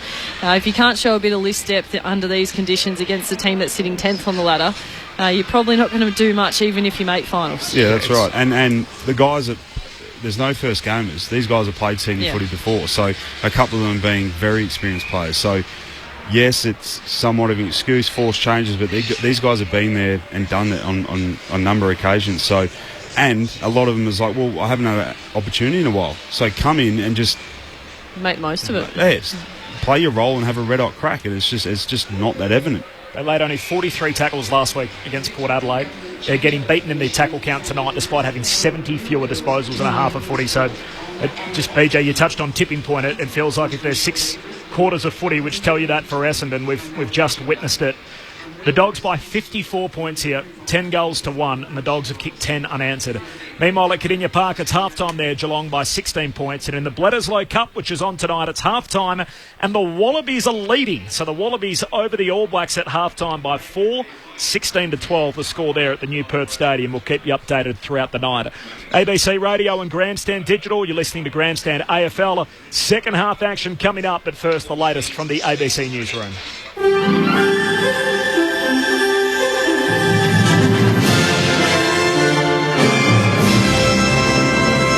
Good evening, this is ABC News with Sarah Hawke. The death toll has risen to at least 18 as Typhoon Lakima batters eastern China. At least 14 other people are missing. Chinese state television says more than 200 houses collapsed and thousands were damaged after a river blocked by a landslide rose 10 metres and broke through debris, flooding homes. The typhoon struck with winds of up to 200 kilometres an hour and torrential rain, forcing the evacuation of up to 1 million people. It's now threatening the financial centre Shanghai, where flights and rail services are cancelled. Fire crews are tonight monitoring several blazes that have been burning out of control in northern New South Wales. Windy conditions fanned the fires, including at Vergas Creek on the mid-north coast. Emma Sionson reports from the nearby Crescent Head. Fire crews have been busy trying to contain the fire both on the ground and also from the air. A Boeing 737, the Marie Bashir, was in the area to water bomb the fire. At one stage, it did come close to properties. That threat has now eased, but fire crews remain on standby should they need to defend homes during the night. These very strong winds are expected to continue throughout tonight and throughout part of the day tomorrow.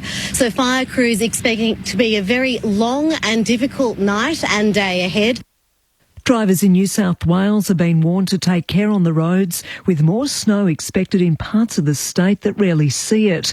The State Emergency Service today rescued a number of people stuck in their cars due to slipping off the road in snow and ice.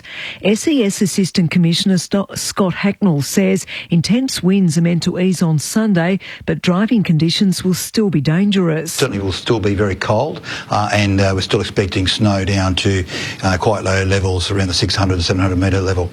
So that will probably continue to affect the Blue Mountains, Central Tablelands and Oban into Sunday. Hong Kong's leader Carrie Lam has refused to accept the demands of what she calls violent protesters, again accusing them of destroying the territory's economy. Correspondent Catherine Diss reports from Hong Kong. As the city braces for another weekend of protests, Chief Executive Carrie Lam has told demonstrators she won't make concessions in order to silence violent protesters, instead accusing them of causing huge damage to the economy. Her comments came as demonstrators started a 3-day sit-in at Hong Kong's busy international airport with the aim of spreading their anti-Beijing message to foreigners. Meanwhile, citizens celebrating China's Ghost Festival in the city's north had a standoff with police for several hours. Catherine Diss, ABC News, Hong Kong. Prosecutors in the US state of Missouri have filed a terrorist threat charge against a man who caused panic after walking into a Walmart store dressed in body armour and carrying a loaded rifle and handgun and 100 rounds of ammunition. Larry Buttrose reports. In a statement, 20-year-old Dmitry Androchenko says he was testing whether Walmart would honour the Second Amendment, the right to bear arms. No shots were fired and he was arrested. It comes just days after 22 people died in a mass shooting at a Walmart in Texas. If convicted, he faces a maximum 4-year jail term and a fine of nearly $15,000. The county prosecutor says while Missouri does permit the open carrying of a firearm, it doesn't allow people to act in a reckless and criminal manner, endangering other citizens. He compared the action to shouting fire in a theatre. Federal Labor says the government should rule out any changes to the enterprise bargaining system that would disadvantage working Australians. Peak business groups are calling on the government to unscramble the EBA process to help employers boost productivity and wages growth.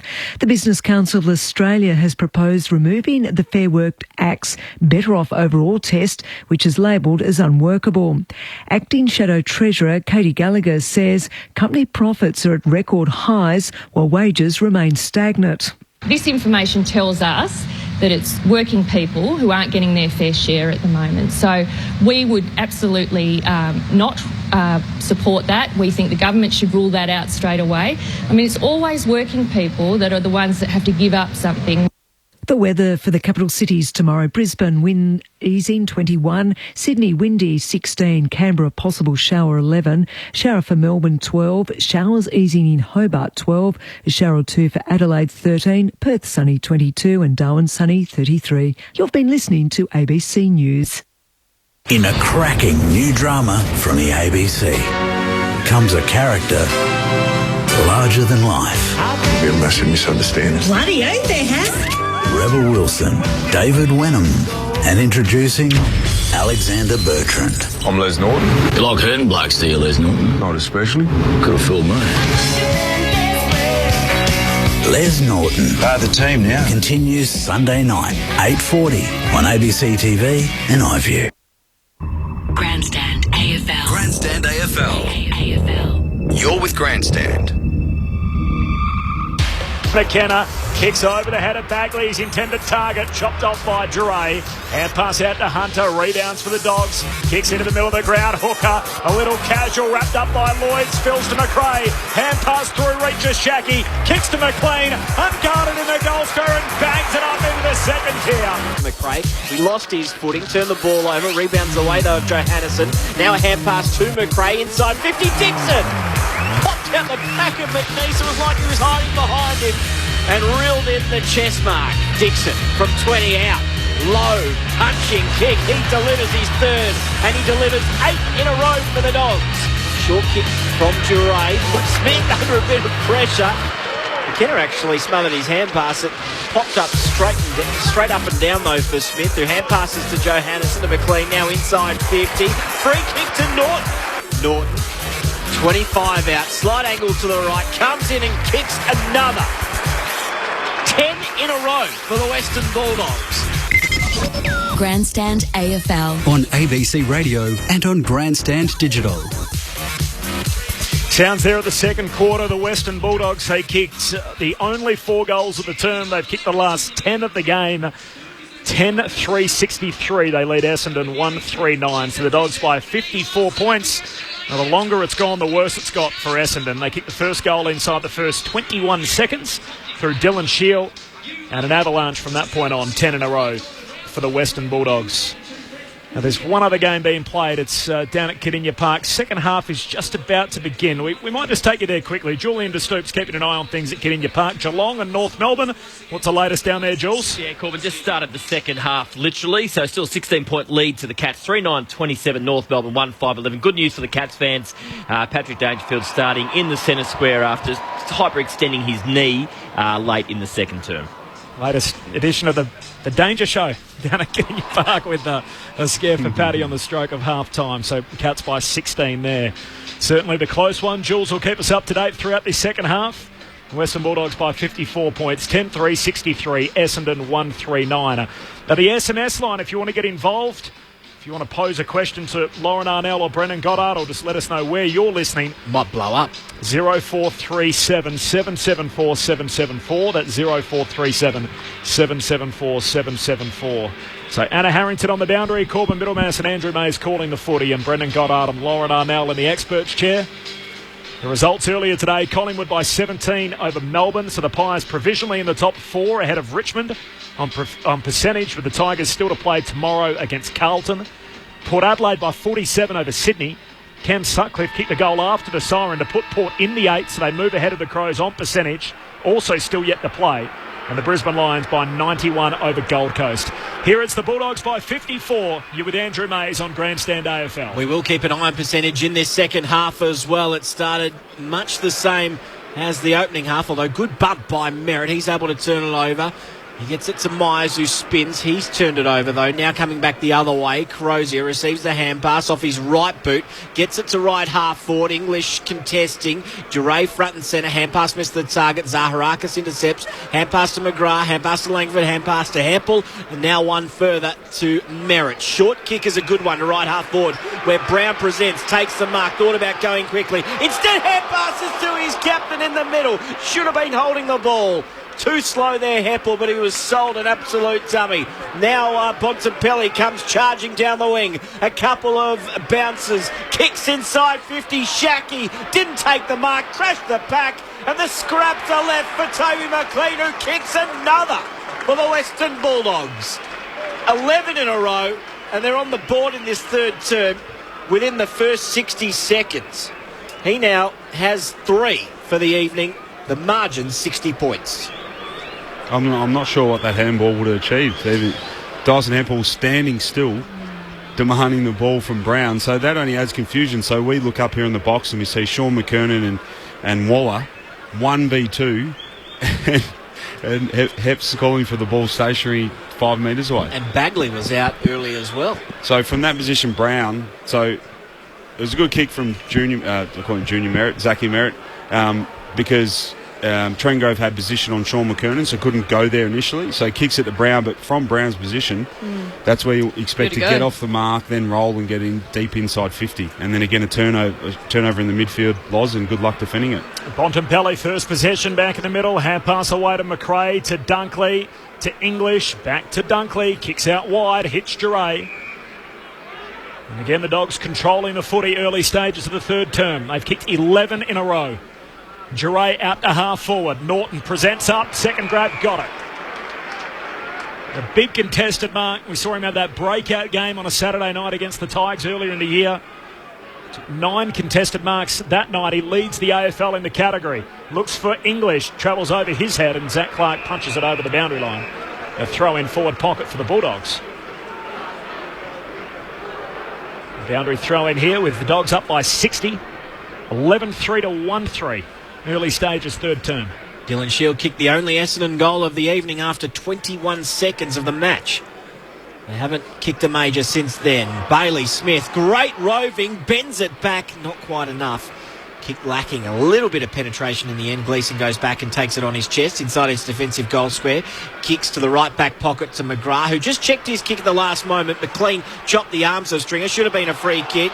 Bagley tried to wrestle his way out of the tackle. Couldn't do so. Hunter picked it up. Tried to find a target inside 50. Nothing doing. Roved by McGrath. Smothered by Bontempelli. Another throw in deep inside. The Bulldogs attacking 50. Anna Harrington downstairs. Yeah, guys, Connor McKenna just getting his ankle restrapped after the warm-up. He's just looking a little bit frustrated. I don't think it's anything to be really worried about, but one to keep an eye on. Anna Harrington downstairs from the boundary throw-in. Shaki worked his way to the front. Pack forms at his feet. Myers emerges with the footy. Hand pass to McGrath. Away to Merritt. Goes darting away with the footy. Misses Zaharakis 20 metres away. Picked up at the back by Langford. He's dispossessed in the tackle. Dale stands up with the footy. Gets his arms free. Hand pass out to Hayes for the Bulldogs. Kicks across the body to the hot spot. Ambrose spoils. Chase on for the footy in the forward pocket for the Dogs. Dixon first one there. Up against the boundary line. He's tackled. He's out of play. He's pinged for holding the ball. So a free kick for Essendon in the back pocket. Free kick count lopsided the Dogs' way. 17-10 before that free.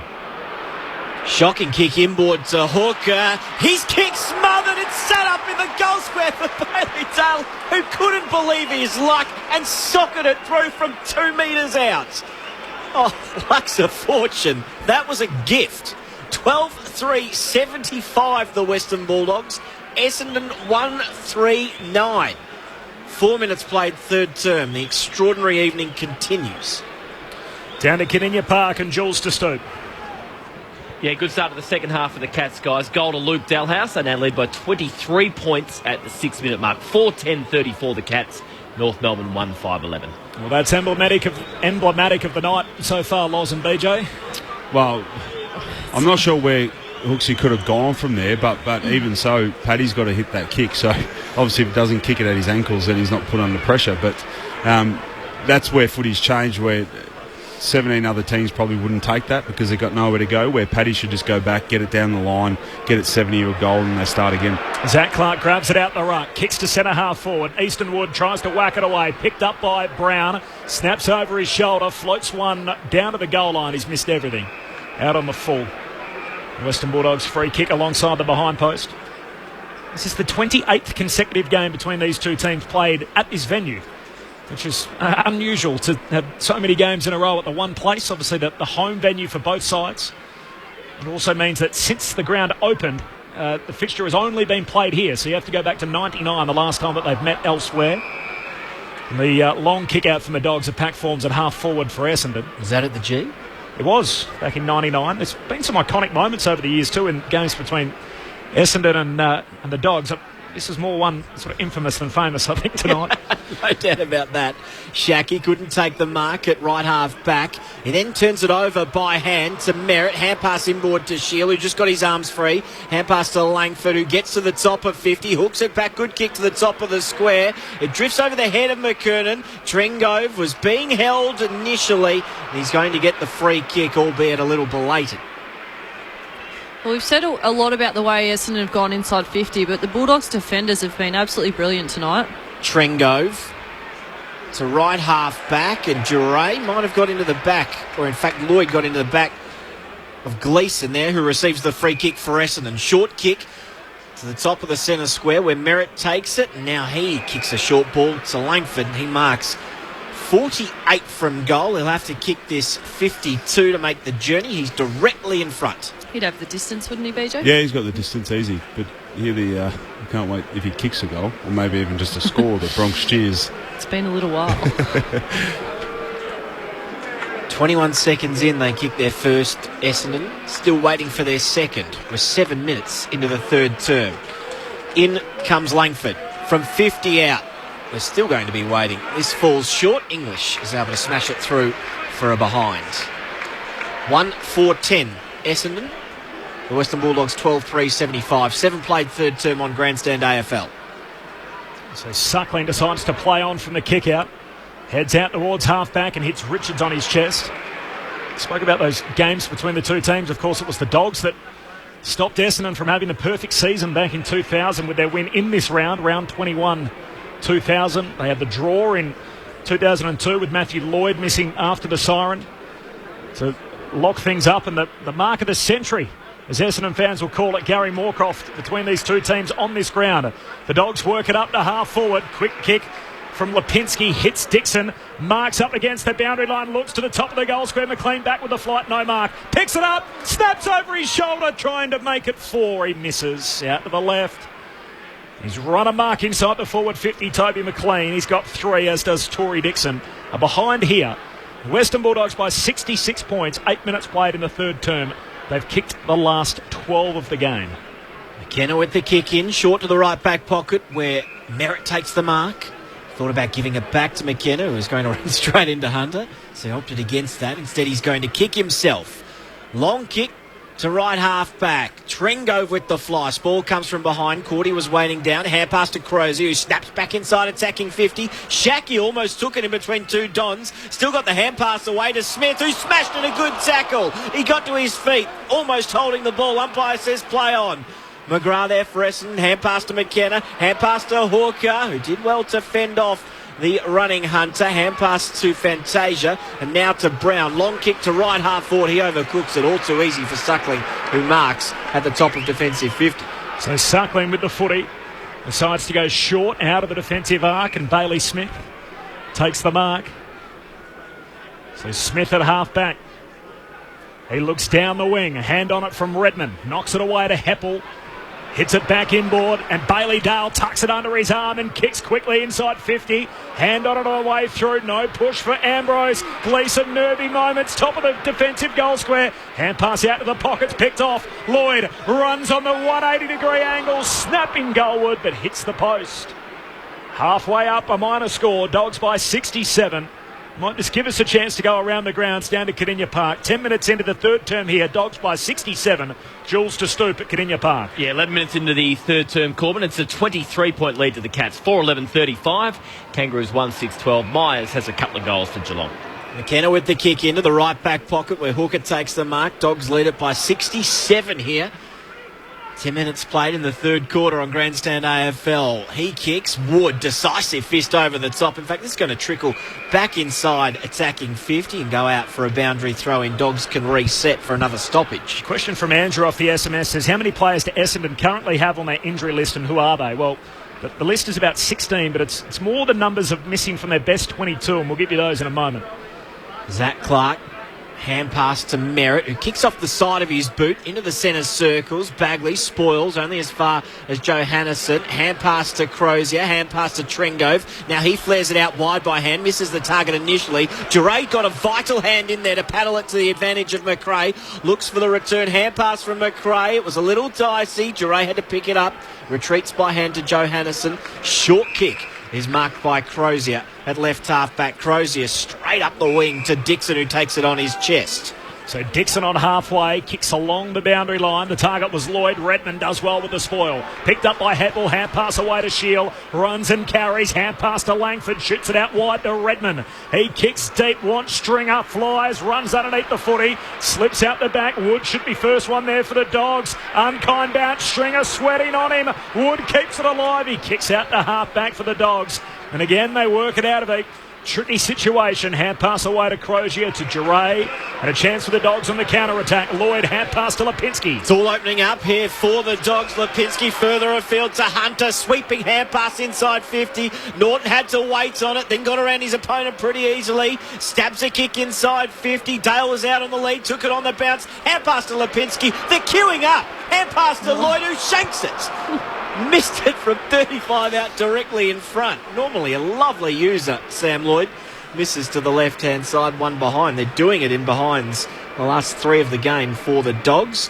And their margin is now 68 points over Essendon. McKenna with the quick kick in. He finds Merritt. Short pass to Redmond at right half back. Well, the concerning thing is it went from literally on the goal line of Essendon and all the way to what should have been a goal, and Essendon didn't look like laying a hand. Nowhere near it. Not only on the ball, but on the Bulldogs players. So that's the most concerning thing. They're just toying with them here, the Dogs, as Zaharakis off half-back, kicks inside the centre square.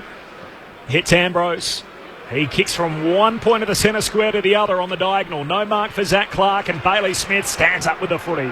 Hand pass away to Johannesen. The Dogs away again. Kicks out wide, and Hunter takes the mark, the reigning best and fairest winner.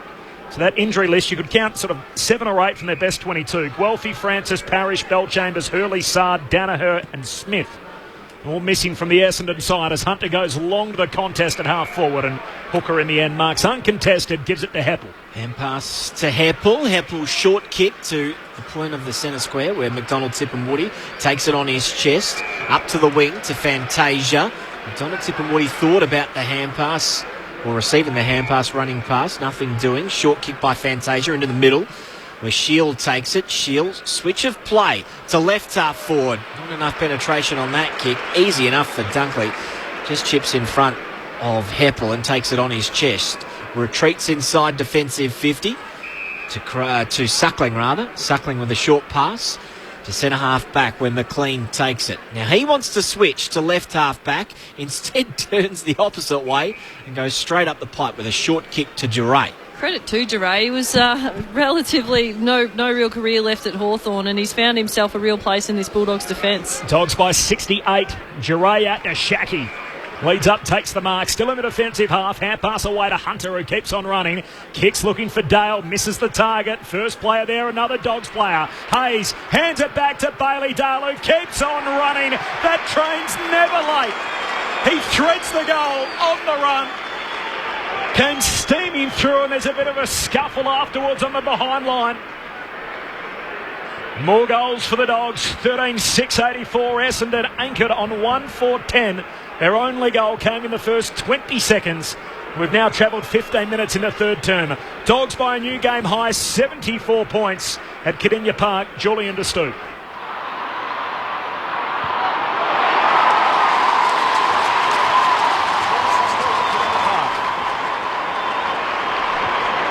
We might be having a few dramas there. We'll head back to Jules shortly, but the Dogs by 74 here.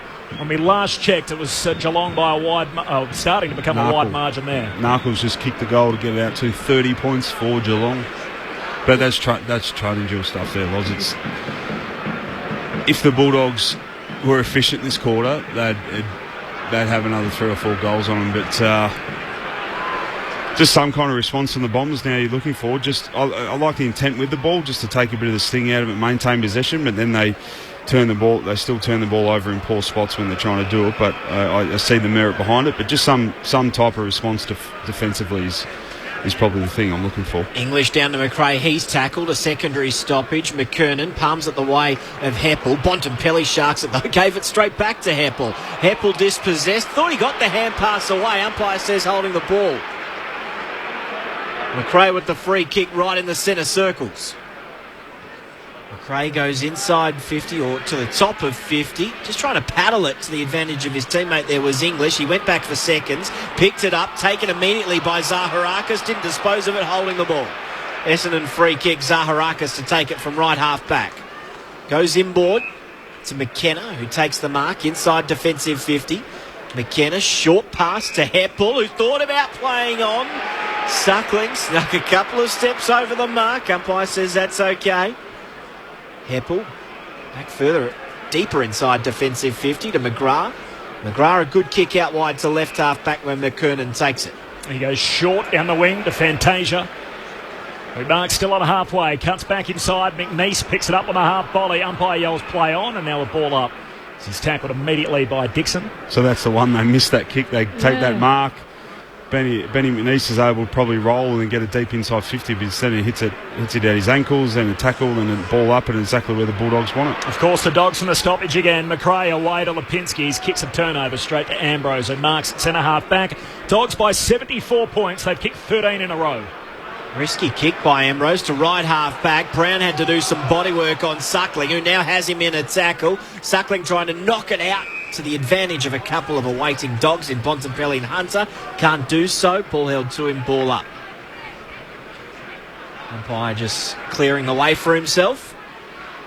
English and McKernan wander over to take this ruck contest. English palms it the way of Bontempelli, who without taking possession palmed it to the advantage of McRae, who kicks inside 50. Richards almost took the mark. McNeese is there for the Dons. He's tackled immediately. Ball up inside attacking 50 for the Western Bulldogs. 13-6-84. They lead the Dons 1-4-10. 17 played third term. Could be a boil over brewing out west as well in the Bledisloe Cup with Australia leading the All Blacks, so the Wallabies 26-12, 55 minutes in. Our expert in the box here, expert on rugby that is, said that the All Blacks would end up winning. Ooh.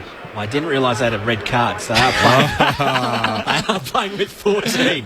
The Dons win it out of defensive 50 as Zaharakis kicks into the middle, flying from the back. Crozier spoils. Straight to Fantasia, though. Loops a hand pass up to Begley. Hand pass away to McDonald, Tipman Woody. Here we go. The Dons inside the forward 50. Hand pass away. The kick from Dylan Clark. It's offline. He misses. Had it 35 out on the run. Essendon still haven't kicked one since the first 21 seconds of the game.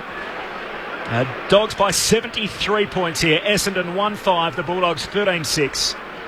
It's an attendance record in Perth, so the magical 60,000 mark has been broken for the first time. 61,242 for the Bledisloe Cup. Kick comes the way of Hayes, who hand passes to McLean. They're up to the wing already, the Western Bulldogs, to Bontempelli, back to McLean. He taps it to the advantage of Lipinski. Hand pass inboard to Bontempelli, out wide to McLean. Now to Hayes, who kept on running. Kick the goal, Will, and he does! Brilliant running goal from the Western Bulldogs. From one end of the ground to the other in a flash. 14-6-90. They lead Essendon 1-5-11. 19 played third term. Well, that was a goal that purely came from outrunning your defenders. It was a 4-on-4 at worst, one extra Bulldogs player. And might have been 4v5, yeah. 4v5 at worst. The Dogs midfielders just simply outran their defenders, overlap handball. The Bombers defenders were with them at the point of where it started, but by the time that the Dogs got it to that last handball in Hayes, the Essendon defenders who'd been trailing them actually just stopped and allowed him to kick that uncontested. So some really disappointing signs from the Bombers players here, and particularly their midfield getting absolutely dominated. But for the Bulldogs fans, who obviously it's an Essendon home game, but the Bulldogs, they'd be absolutely wrapped with the work rate that they continue to show, even with this margin. Team USA here in a couple of weeks to play at Docklands. And in times tonight that Essendon have made the Dogs look like the Globetrotters. They've run end-to-end just with complete ease. They're going forward again. Lloyd hits Shackey, lace out, spills the mark. Straight through his hands, Hooker had it. Hand pass away to Smith. Centre half forward for the Dogs. Dale, quick hand pass to McLean. Away towards Lipinski. Kicks for Shackey again. No mark. Front on contact. Free kick for Shackey. 20 metres out right in front.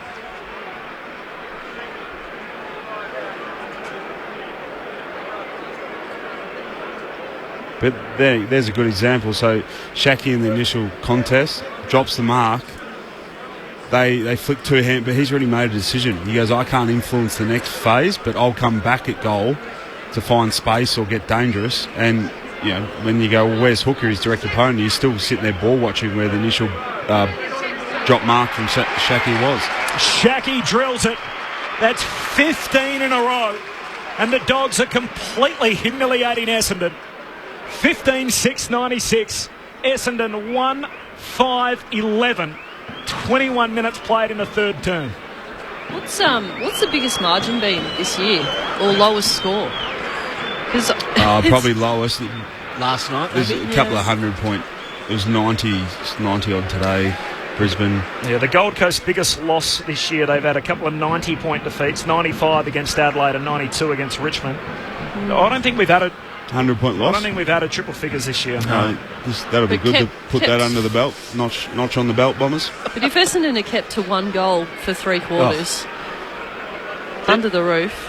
They basically haven't kicked a goal. They kicked one before you could blink, and then from that point on, within 20 seconds of the game, they haven't kicked one again, and we've now travelled 22 minutes into the third. English down, Shark by Merritt, hand pass to Dylan Clark, back to Merritt, who rifles it to the wing. Johannesson just nudged his opponent out of that, then hand passes wide to Richards, who hits the accelerator himself, kicks inside 50. McLean, one of his targets. He kept his feet, his opponent didn't. McLean, that was Harlem Globetrotter stuff, taps it to the advantage of Hunter, who pokes it into the pocket. No mark taken by Smith on that occasion, and Merritt sees him over for a boundary throw and then goes down very easily as Smith gives him a bit of a shove in the back.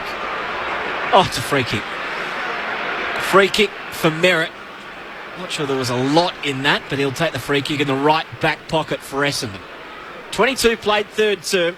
They trail by 85 points. Kick heads out to half-back. Duray knocks it down. Here's Langford. Gets a tackle. Gets a hand pass away as he's being tackled to McDonald, Tipperwoody. Centering ball for McNeese. Misses him. Bontempelli charging through. Tackled by Zaharakis. Pack forms behind the pair and a ball up. 50 out from the Dogs' goal. Mentioned the big crowd at the start. They're not all still here. And I don't blame a lot of them. So 15 in a row for the Western Bulldogs. Completely one-sided. We came to see two good teams tonight in contention for the top 8, and we've seen just one good team. As McDonald, Tipperwoody, a centering ball as a turnover. Lipinski takes the intercept mark on the wing. The Dogs with it, and he goes short to Duray. Duray turns and he's able to kick inside 50. Norton up, no mark. Spills down to Ambrose of Essendon. Hand pass out wide from McGrath. There's a free kick behind the play. It's going to come back to Ambrose after he was dealt with by Shackey, having already disposed of the footy. So an Essendon free at half-back. Dogs by 85 points. Just caught one around the chops, Ambrose. Kicks to the wing. Big fist coming over the back from Cordy, out of bounds in front of the interchange benches. Might just go around the grounds if we can. Down to Cardinia Park, Julian De Stoop is there for Geelong and North Melbourne. Okay, what if North was playing Essendon? We'd have a thriller. It'd be 2 points the difference. North Melbourne 7-13. They're currently trailing the Cats by 30 points. Cats well on top, haven't quite put them away. Goals to Myers and, Narkle and Dalhouse in this term. 5-13-43. North Melbourne 1-7-13. The Bombers work it to half forward, although the entry isn't deep inside 50. Dogs with the numbers. Hand pass from Duray to Hunter, out of bounds. There'll be a throw in. 55 out from the Essendon goal. Well, North, what is it? 85 points. North would still be winning by 42 points. The difference in scores. Toss back into play. Margins. McRae to Hunter. We've said that a little bit tonight. Hunter off the outside of the boot into the middle. McLean, whose confidence seems to be rising by the minute. A hand pass to McRae, who kept on running right through the centre circles. Goes long to the top of the square. Lloyd couldn't take the mark. Punched away from him. Dixon front and centre. Just got his hands free. Hand pass to Johannesson, who snaps another for the Dogs. 16 in a row. 25 played, third term on Grandstand AFL. This is an annihilation. 91 points the margin. These goals being scored this quarter is every Essendon player should be and would be walking into the club next week expecting to see themselves on the review based on this quarter and their efforts. Mouthguards out? Oh no, but I know it won't happen, but they won't show it. Not with Gen Z these days. Can't do that. You don't think this lack of effort defensively would be shown? No. They'll talk about it, but they won't show it. Surely. Telling you. Not many clubs do these days. Kids can't cop it. 16 in a row for the Western Bulldogs, and Essendon here tonight trying to win and shore up a place in September. Well, they certainly don't even look a shadow of a side that belongs in the postseason as the Dogs win the footy on the outer wing again, as we've said all night. More possession at the coalface for the Dogs. Bontempelli kicks down to half forward. Hooker with it, hand pass out towards Redmond, tucks it under his arm and races away, gives it to McKenna. The Irishman through the middle, kicks to centre half forward, and the sprawling mark to McKernan at centre half forward. And for three simple possessions coming together, they get the Bronx cheer from the crowd. And it will result in a set shot. Essendon have had so few tonight. Sorry, they'll see some of their stuff individually with their line coaches, but in terms of sitting there and watching it as a whole team, and again, it's not personal, but it's just not done because a lot of guys will take it personally these days. McKernan from centre half forward. The kick's offline and through for a behind. 1-6 Essendon. The Western Bulldogs 16-6-102. Essendon's last goal came after 21 seconds into the opening quarter. We've now travelled 27 minutes into the third. They're staring down the barrel of back-to-back goalless terms. Dogs by 90, having kicked the last 16. Kick in from Johannesson to Duray. Duray's kick is touched. Brown had to hand pass immediately to Sheila, who's under pressure. His hand pass knocked down. Now Crozier. Hand pass into the centre square. Risky one. Bontempelli lost his footing. No one wanted to tackle him. He hand passed it to Langford at the top of 50. Now McKenna, who pulls the trigger. Will get to the top of the square. McKernan underneath it. Cordy, decisive fist. Rushes the behind, running back with the flight. 27 played. Third quarter. 89 points the margin in favour of the Dogs. Just for the record, the record number of consecutive goals in a game is 23. Which was Geelong round 22 last year against Fremantle. The record previously was 16, which the Dogs are at the moment. As a long kick out ends up with the Dogs again as they win it. Another clearance, and it comes from Hunter away to Norton, who takes the mark. He goes back to Hunter. Dogs with it, half back, switches on, all the way back to JJ, takes the mark and charges straight up the middle. Turns and looks out to the city wing. Hits Wood, marks forward of the logo. Turns and heads out wide to Hayes, who marks between wing and half forward. This is without Caleb Daniel and Tom Liberatore. Hayes straightens up and goes back to Duray. Duray looks into the middle for Cordy. They've got plenty of numbers, the Dogs, as Cordy marks and now looks inside the forward 50. Dropping back Redmond, spoils at the feet of Dale, who goes down without the footy. Dunkley wants it the most, puts his head over it, wins it. Hand pass out in front of the Bont. Tackled by Merritt, caught holding the ball. A rare highlight for the Bombers on the last line of defence, and Zach Merritt, with a defensive play, wins possession back alongside the behind post. Dogs by 89 points, having kicked 16 in a row. Merritt in the right back pocket. Long kick out of defensive 50. Norton over the top, threatened to take it. He'll get it at the back of the pack anyway. Stringer had him by the shorts, slung him 360. Umpire says he got a hand pass away anyway, and the siren sounds to end another nightmare quarter for Essendon. 6 goals to nothing for the Western Bulldogs. They've kicked the last 16 of the match. 16-6, 102 the Western Bulldogs, 1-7-13 Essendon. The goal kickers, pretty easy for the Dons. Shield has one within 20 seconds. Meanwhile, for the Western Bulldogs, 3 for Dale, 3 for Dixon, 3 for McLean, 2 for Norton, and 1 each to Shackey, Smith, Dunkley, Hayes, and Johannesson. 89 points the Dogs' way. 3-quarter time as well at Cardinia Park. Julian De Stoop is there for Grandstand AFL, Geelong and North Melbourne. Jules. 35-point lead to the Cats at 3-quarter time. 3 goals to nil in that term. 6-13-49. The Kangas 1-8-14. And we talk about lowest scores. Just looked up. North Melbourne's lowest score ever is 2-7-19. So they need a goal in this last quarter to make sure they don't have a pretty embarrassing night as well. So just how's that 3-quarter time in 2 different games, and the side that's getting beaten have kicked 1 goal in each of them. 1-7 for Essendon, 1-8 for North Melbourne. 3-quarter time on ABC Radio and Grandstand Digital. Let us know your take. 0437 774 774. This is Grandstand AFL. And he's driven powerfully. The Ashes is just a tap away on the ABC Listen app. For 6. Every test, all the rivalry, live and called by the best in the game. Uninterrupted, in depth, in the palm of your hand. And no hesitation. Pulled in the air, caught it short mid-wicket. And he's out. The Ashes, streaming live on the ABC Listen app.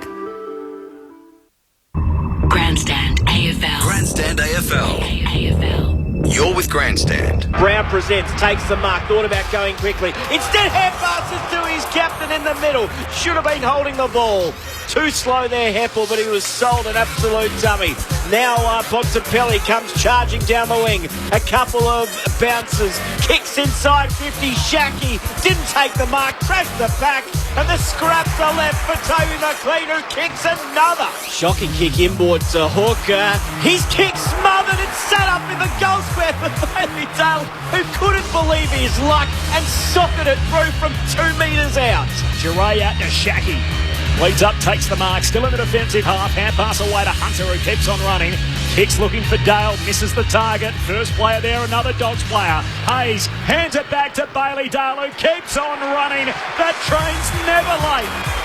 He threads the goal on the run. Hunter off the outside of the boot into the middle. McLean, whose confidence seems to be rising by the minute. A hand pass to McRae, who kept on running right through the centre circles. Goes long to the top of the square. Lloyd couldn't take the mark. Punched away from him. Dixon front and centre. Just got his hands free. Hand pass to Johannesson, who snaps another for the Dogs.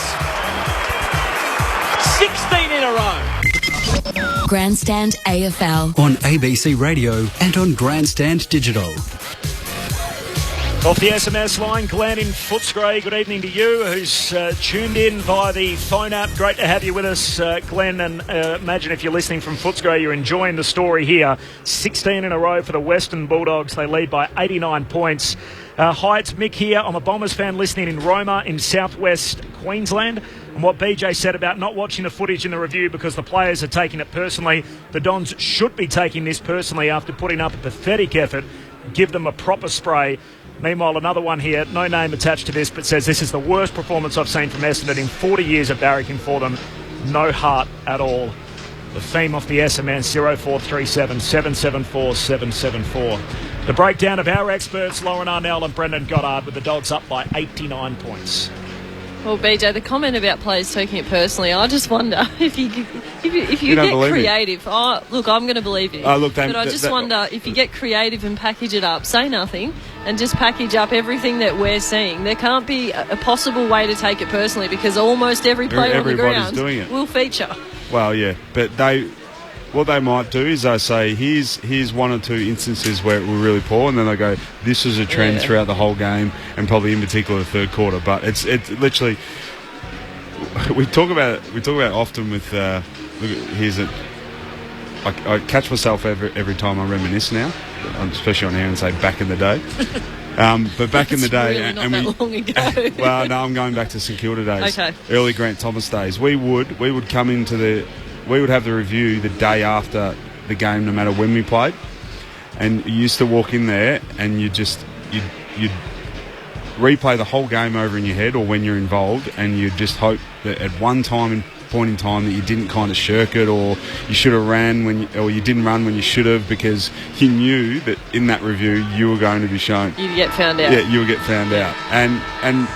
But it's accountability then. So what you do going into next week, you're like, well, I'm not going to let that happen. And he didn't do it to embarrass you. Again, it's not personal. It's like, well, you're just letting the team down here, mate. So you didn't want to do that again next week, and it became less prevalent in everyone's game because you didn't want to let your teammates down, and it got shown during the week. That's the conversation, is how prevalent are those is the lack of effort, because no one's perfect, no one's played a perfect game.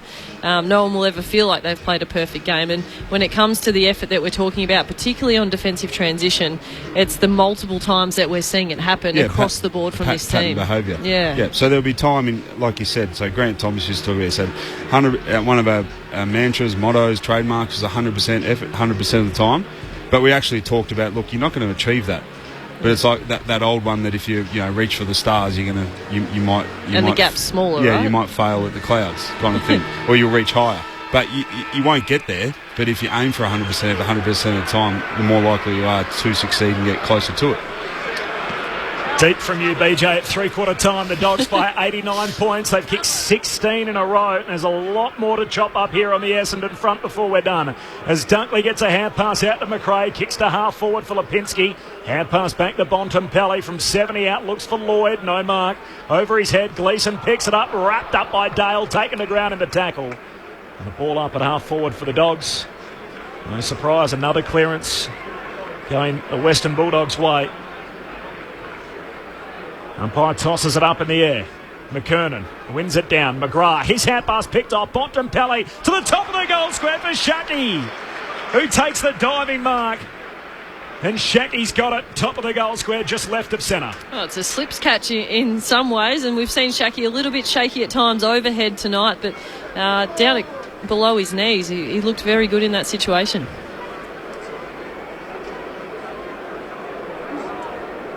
And this is on another level now. Already 16 in a row. Shackey lining up for his second. The Dons' only goal came in the first 21 seconds. Shackey moves in, kicks the first of the final term. They've been completely mugged tonight, the Bombers. 17 in a row. 17-6, 108. Essendon 1-7-13. And we've cracked the ton. The margin is 95 points. The Western Bulldogs 17-6, 108. Essendon 1-7-13. To Cardinia Park, Geelong and North Melbourne, Julian de Stoop. Yeah, 36-point lead to the Cats. Corbin, Tom Hawkins could have had a good night, but he's just been poor in front of goal. He's kicked 1 goal 4. It's the Cats 6-14-50. North Melbourne 1-8-14. 3 minutes into the last two. We mentioned earlier it was a good crowd. I'm thinking perhaps almost half have walked out at three-quarter time. Yep. Oh, I think they even filtered out before then. Yeah. What's the streak the Bulldogs are trying to beat tonight with consecutive goals? 23. Oh, please don't. Just quietly, Loz, if I wasn't getting paid to 10:30, I think I'd be out of here by now. Corby, truth bombs, Corby. I actually thought that before. I said, what would happen if I just took off my headphones and walked out of here? Because I can't. McKenna receives a half back for Essendon. Hand pass over the top to McDonald, Tipperwoody. Back to McKenna. Here's the chance. He's dragged off the kick and lacks penetration. Gets to the goal line. And Eastonwood takes the mark for the Western Bulldogs. Please don't leave us, boys. Could be a long night for us tonight. Bledisloe Cup. Long kick from Wood is a good one to Norton, who takes it uncontested on his chest at left half back. So Norton, half back, short kick away to Hayes, who takes the mark, defensive side of the City wing. It's quite staggering, the numbers 17 in a row after the first goal came in the first 20 seconds for Essendon. He goes back to Lloyd, hand pass away to Crozier, kicks into the middle of the ground, and Cordy takes the mark in between two Bombers, again like a training drill through the middle. Dunkley, hand pass away to Johannesson. The Dogs switch it from one wing to the other. Bontempelli takes the mark in heaps of space. Hand pass forward to Hayes, looks inside 50, hits Dale, lace out. To give you an indication on percentage as well, Corbin, which could be very important come the end of the season, the Western Bulldogs have gone from 95.8% to currently 101.6%. Essendon have gone from 100.1%. Currently, they're down to 94.2%. So Bailey Dale has kicked 3 already. A home run, drop punt, Sales goal with his offline. Out to the right in a minor score. So 17-7 to 1-7. That's a 16-goal difference in the game. 96 points the margin. 4 played final term. Kick from McKenna is an absolute shocker. Turns it over at the top of 50 to Dunkley, who's all the time in the world to centre it up to Bontempelli, who marks 45 out, slight angle to the right. Can we just put the North Geelong game on and we'll just commentate that off the telly? Bontempelli to line up from right on 50. Hasn't kicked a goal yet, Marcus Bontempelli. 25 possessions for the evening so far. Set shot goal kicking hasn't been his strength this season. This a chance to inflict more pain onto the Bombers. He hooks it a little off the boot. It's through for one behind. So Shackey with the opening goal of this final term, then a couple of behinds for the Western Bulldogs. The margin now 97 points. Trip to Perth for Essendon next week against Freo, and then 6 days coming back to play Friday night footy against the Pies. The Dogs have won a free kick from the kick out. Hunter puts it back inside 50, straight to his opposite number. And Zach Merritt takes the intercept mark. Out to half back he goes from the Kernan. Stretches and marks. Half back. McKernan on the 45 inside to McGrath at full stretch marks. Looks into the defensive 50, trying to switch. Caught a piece of Bailey Dale's hand on the way through. Ambrose trying to get his kick away. Tackled, caught, loses it. The Dogs running forward in numbers. Richards kicks out to Hayes. He can poke it over the top for Lloyd, who takes an easy mark in the pocket. Uncontested, and Sam Lloyd to shoot from 15 metres out. 10 in from the boundary line. Margin's 97 at the moment. BJ, what could we end up with tonight? I don't even want to think about it. Low. 120, 30. Sam Lloyd snaps to make it more than 100 the difference. Only 6 played in the final term. That's 18 in a row for the Dogs. They led it by 103 points. 18-8, 116, Essendon 1-7-13. Before Lauren Arnell at Cardinia Park, Julian DeStoop. Thank God the English Premier League's back tonight. 36-point lead to the Cats, 6-14-50. North Melbourne still stuck on 1-8-14. We've played 8 minutes in the final term. Just a reminder, North Melbourne's lowest score ever is 2-7-19. Well, Maisie, you asked the question, how much worse can this get? Well, I'm saying it's, by the time this ball bounces, we're probably counting 7 minutes on the clock. We're looking at inside the last quarter. Bulldogs can comfortably kick another 5 or 6. That 23 consecutive goals is under threat. Unbelievable. Shield with the centre clearance goes out towards the wing off the ground. Hunter just tapped it to his own advantage. Zaharakis over the top, won the ball, then turned it over. Dunkley coming the other way. His hand pass knocked down. Shield caught in a tackle by Dunkley, who went hunting again. Great tackle. Dunkley with the free kick behind centre wing. Dunkley chip over the top to Duray, who takes the mark. Duray looking inboard, back to Dunkley. Instead he'll go to centre wing where Lipinski takes the mark, all on his own. Lipinski has Smith further afield. Instead he hits up the short option, just forward of centre wing this time. And it's Norton. Norton chip over the top is a good one to McRae, who turns and wants to go quickly. He loads up inside 50. Shackey sandwiched between two, created the contest. McGrath lightning hand pass down to Gleeson. Snap into the right back pocket. Mark taken by Zaharakis. 103 points the margin. Imagine if you're just tuning in. Imagine if you've been out tonight at dinner or something and switched the radio on and hear us talking about a game in which the Western Bulldogs have kicked 18 goals in a row. Essendon's only goal came in the first 21 seconds. They're down by 103 points. Really playing for their top 8 spot. This is a fan base who know dark days and tough times. They haven't won a final since 2004. And just when they thought they were heading back to September again, what a night.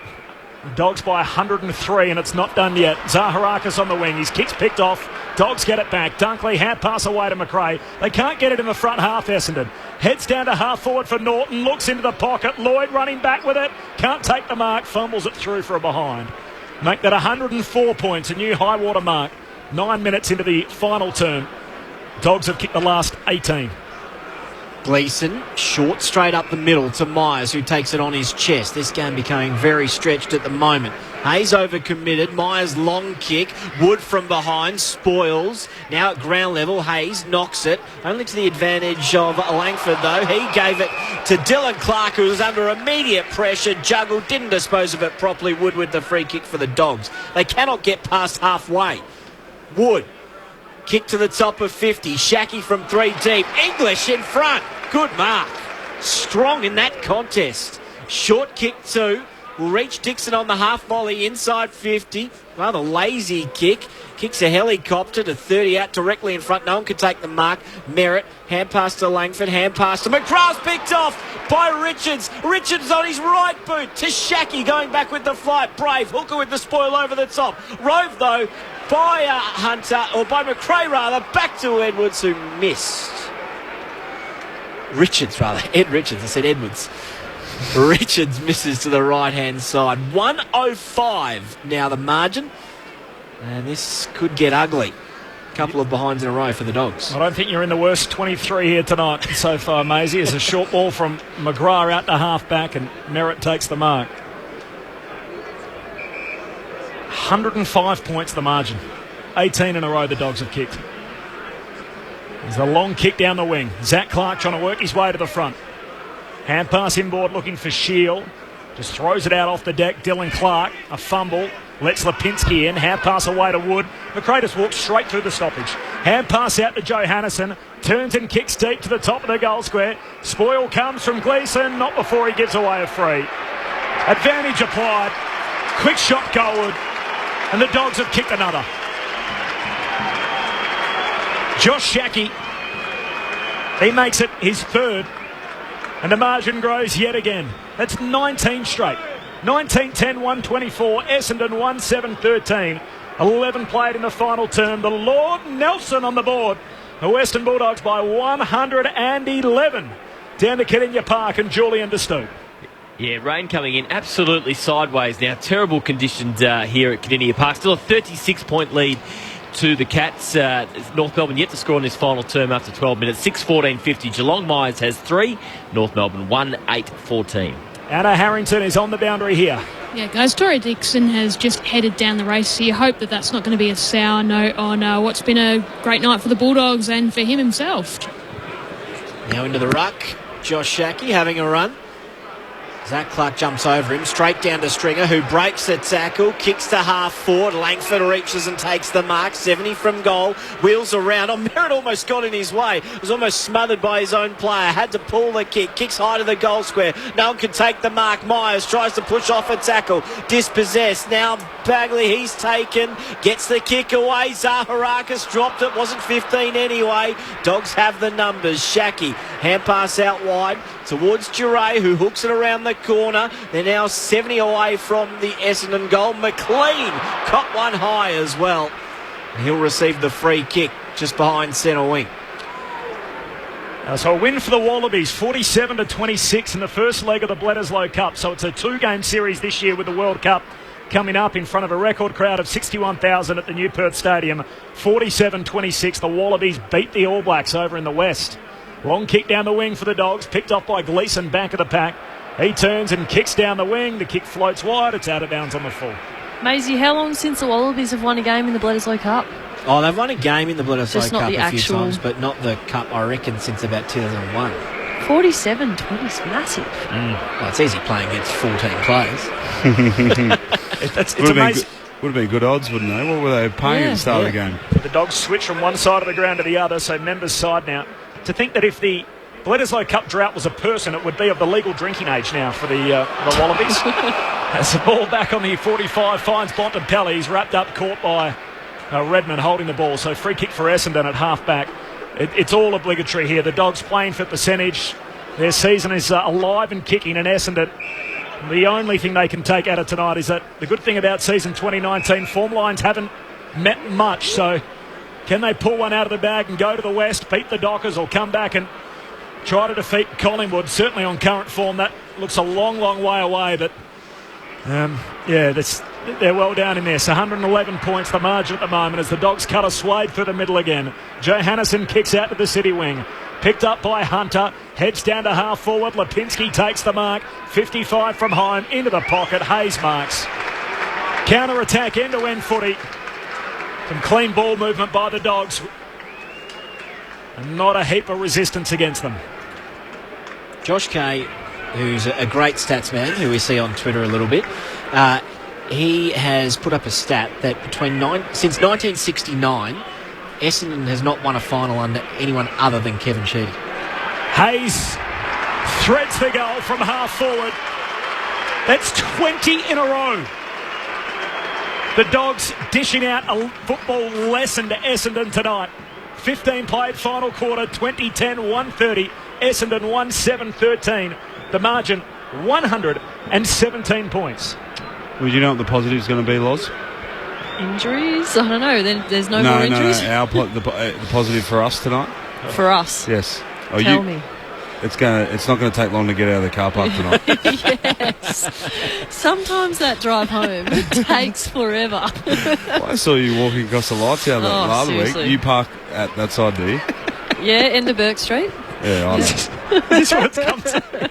This is what it's come to, of course. For me, I'm trying to think of a positive. I'm like, great. 15 minutes into the final time. I just saw everyone leaving, so I'm like, oh, great. Yep, I'll get a seat on the train as well, which is also good. Now Bontempelli from the middle.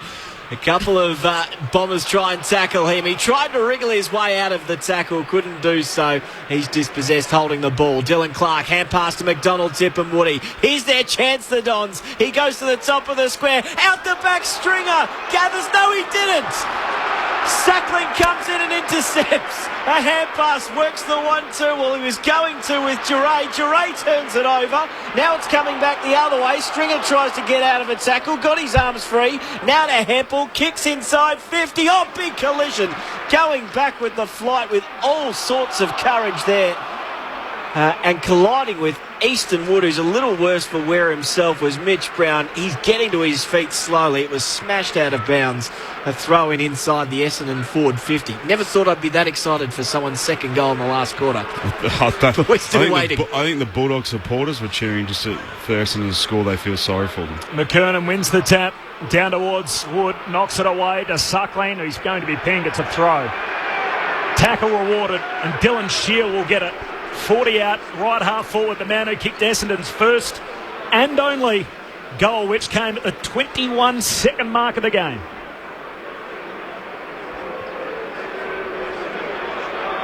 I never thought, commentating the footy at this level, I'd say to break the run of 20 goals.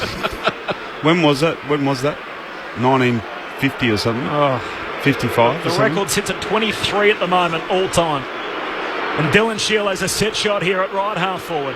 He moves in with his left boot, kicks goalward, wrong side of the post. It's a behind of the Bronx cheer again as the crowd continues to thin out. Essendon 1-8, Western Bulldogs 20-10. Dogs by 116. They've kicked 20 in a row. We'll head down to the boundary. Anna Harrington. Yeah, guys, Tory Dixon came back up, had plenty of work done on his hamstrings, but then has also just done some run-throughs. He's waiting on the side of the boundary, but I'm not sure how much we will see of him. Essendon turn it over on halfway. McDonald Tipperwoody in the centre square, decides to go, gets to 50, ran himself into trouble, got the hand pass away, ran too far. Turnover for the Dogs. It goes from bad to worse. Isn't he allowed to run twice as far as what they used to? In what way? Without bouncing it. No, aren't they meant 15 metres. Anyway, the Dogs are away again, which has been the theme of the night. Duray to the top of the square. Hayes with a one-on-one against Fantasia. Might have been taken without it. Slapped it onto the boots of a couple of opponents, including Ambrose and McNeese. And we will have a kick-in for the Essendon Football Club. Margin 117 points in favour of the Dogs. Mentioned off the top tonight, a real moment of truth for both these two teams. And you can't help but feel that Essendon have found theirs. 8 quarters of footy. You mentioned the phrase tipping point earlier. It's certainly been that for Essendon in season 2019. 2 weeks in the space of 8 days here at Docklands. A poor performance against Port Adelaide and the worst performance we've seen yet from any side in 2019 tonight. As English wins the free kick at high half forward for the Dogs. Kicks inside 50. Lipinski knocks it away to Dale. Hand pass away to Richards. Gives it to McRae. They're queuing up. More punishment. 21 in a row. Dogs running roughshod over Essendon. We've run out of superlatives. 21-11, 137. Essendon 1-8-14. 19 played in the final term. The Dogs have kicked 21 in a row. At Cadinia Park, Julian De Stoop watching Geelong and North Melbourne. Yeah, Cats by 48 points. Goals to Dangerfield, who's clearly been the best player on the ground, and Hawkins since you last crossed. So still scoreless in this final term, North. We've got 3 minutes 53 to go, and they're staring down their lowest score ever. It's the Cats 8-14-62. Rain coming in sideways. North Melbourne 1-8-14. We're tied here. 1 goal, 8 apiece. North Melbourne, Essendon. Lowest score ever. Amazing. It's unbelievable. It is truly extraordinary. They've had a big month, a big back half of the season, Essendon, to win 5 in a row and be able to do what they've done. But the last 2 weeks, you talk about tipping points. I'll be fascinated to hear what John Worsfold has to say after this. But there are tipping points in the coaching game and with results. When you kick 1 goal through 4 quarters, the other team kicks 21 in a row. It comes at you fast. Merritt inside 50 for Essendon. Slipping over was Johannesson. Still got back to his feet and got the hand pass away to Suckling. Long kick to the wing. Hayes running back with the flight. Takes it. Now an aggressive kick inboard. Threatening a turnover here. Shackey had to become the tackler on McNeese. Might have got him high. Umpire says no, held to him. We'll have a ball up inside the centre square. 20 played final term, 137 plays 14. Umpire tosses it up in the middle. Zach Clark wins the tap. Heppel on the back of the stoppage, playing on through really serious injury that he's had and been able to play through as he kicks down to the wing.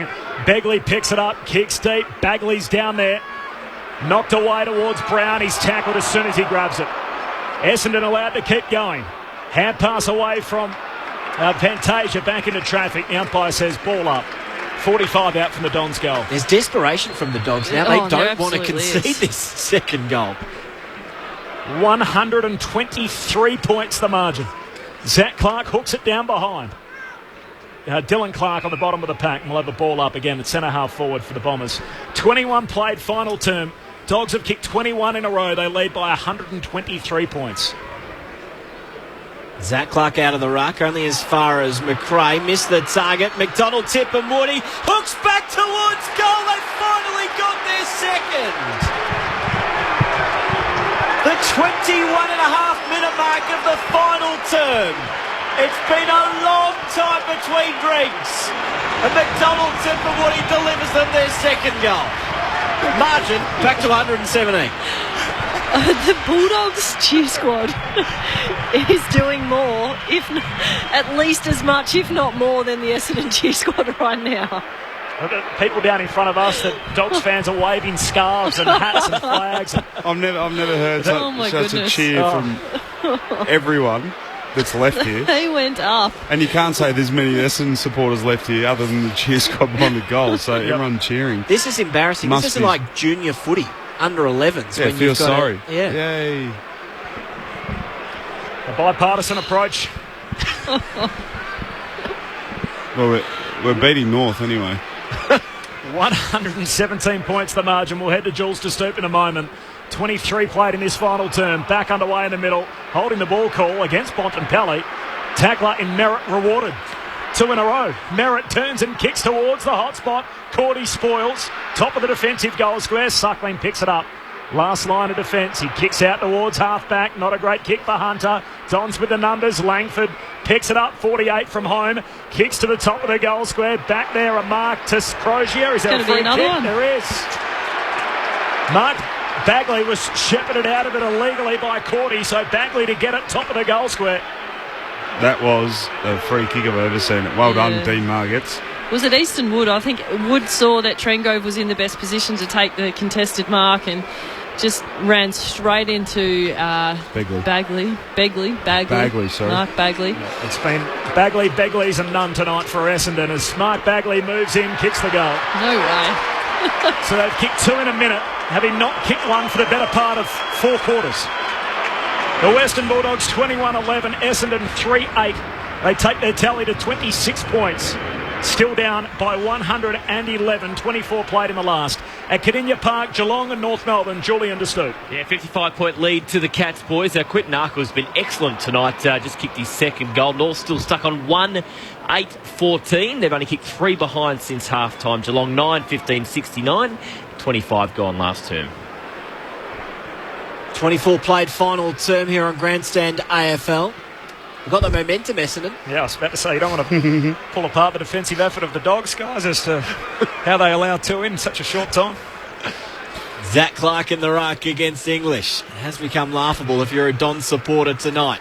He wins it down straight to English, who becomes the tackler as it ricocheted the way of Langford. Now English tries to push off the tackle of Merritt, who went for second as the ball spilled free. And he holds it to his opponent as they both go to ground. Getting up is Dunkley, who's been ultra busy tonight. There's one positive, is Zachy Merritt tonight. Yep. And I don't care his stats or how many stats he had lost, but his second, third efforts around stoppages, the only mid-Essendon I've noticed actually shifting with the ball, just running to outnumber, so good on him. He's 31, 7 tackles and 8 of his 31 contested. Dogs work it back inside defensive 50. Trengove to the top of his defensive goal square. Wood takes the mark. He goes straight up the pipe to Cordy, who's free at the top of defensive 50. He goes further up the middle to English. English flares it out wide. Collision coming almost. Hayes coming one way, McNeese the other. McNeese mops up at ground level and then just got his hips low enough and Hayes' tackle slipped over his shoulder. A free kick for McNeese at left half back. He chips it back to Redmond at the top of defensive 50. Redmond straight up the middle. It's a good kick to Langford, who takes it at centre half back. So Langford kicks inside the centre square and Dylan Clark takes the mark. Essendon with the last 2, the Dogs with the previous 21. Across the back edge of the centre square to McNeese. You got to just chuckle as an Essendon fan, because I think if you don't, there's only one other alternative. Is McNeese from half-back switches play one flank to the other out to McGrath. Goes on a bit of a run, kicks down the city wing and finds Brown, who leads up and takes it. So a trip to Perth next week. Saturday night footy against Fremantle. And then Collingwood off a 6-day break Friday night to complete the regular season for the Dons. Well, the Western Bulldogs, their season alive and kicking now, and they play GWS at Giant Stadium next week. And they look like a real live chance there, the Dogs, given the Giants' performance this weekend. Merritt gets on the end of it as he shoots goalward. Mark taken by Bagley. On the behind line, the man who kicked the last for Essendon. And a chance for the Dons to string 3 in a row together. He'll be put on a very tight angle with his left leg up against the fence. Is it? You don't think so? He opens up the angle, snaps off his right foot and kicks the goal. So Bagley's got his second. The Western Bulldogs by 105 points, 21-11, 137. Essendon 4-8-32. Inside the final minute on the game clock. Ticketinha Park and Julian De Stoop. Yeah, all over, boys. Comprehensive in the end. 55-point win to Geelong. 6 goals, 6 to just 3 behinds after half-time. 9-15-69 Geelong. North Melbourne 1-8-14. We'll come back to you, Jules, at full time for more details. Do you think his left foot was closest to the fence there? I wasn't paying attention, but I looked up and looked along the fence to see if I could, and I couldn't find him. And then I looked inside the post in the boundary, and there he was. I didn't mean he was literally pressed up against the advertising hoardings, but 105 points, the Dogs lead. Get it under 100. Come on, Bomber. They've kicked the last 3. Back in the middle, Zach Clark. Down towards the wing. Richards came flying in, so did Heppel. Heppel receives the hand pass, then he's pushed in the back. So another free kick here for Essendon. Heppel turns on halfway, hand passes to McKenna, who's running past. Short kick is an intelligent one over the top to Langford, who rolls on inside 50. The kick comes, maybe another one here for Essendon. Fantasia front and centre, snaps it back towards goal line, bounces on the goal line and pitches left and goes through for a rush behind. Couple of fists on it in the end. 28 played final term, the margin 104 in favour of the Dogs. So final few possessions here for the Dogs as they work it out of the defensive arc, and McRae marks off half-back. He goes short to Jay Hannison. 32 points at quarter time, 54 at the half, 89 at three-quarter time, and it will be 104 in the finish. The most one-sided game of football we've witnessed in 2019. It's triple figures. The Dogs' season alive and kicking. They've completely humiliated Essendon by 104 points. We come out snarling, Bulldogs through and through. Bulldogs bite and Bulldogs roar. We give our very best. 'Cause you can't beat the boys of the Bulldog breed. We're the team of the mighty West. We came to see 2 teams tonight desperate to feature in September. In reality, we saw just one. The Western Bulldogs by 32 at quarter time. They ended up kicking 21 unanswered goals after Essendon kicked the first inside the opening 21 seconds. If anything, it was scoreboard dressing in the remaining couple of minutes as Essendon kicked the last 3 of the game. It was even worse than it looks. The Dogs by 104 points, having led by as many as 117. Of the West, red, white and blue. We come out snarling, Bulldogs through and through. Bulldogs fight and Bulldogs roar. We give our very best. 'Cause you can't beat the boys of the Bulldog breed. We're the team of the mighty West. 'Cause you can't beat the boys of the Bulldog breed. The team of the mighty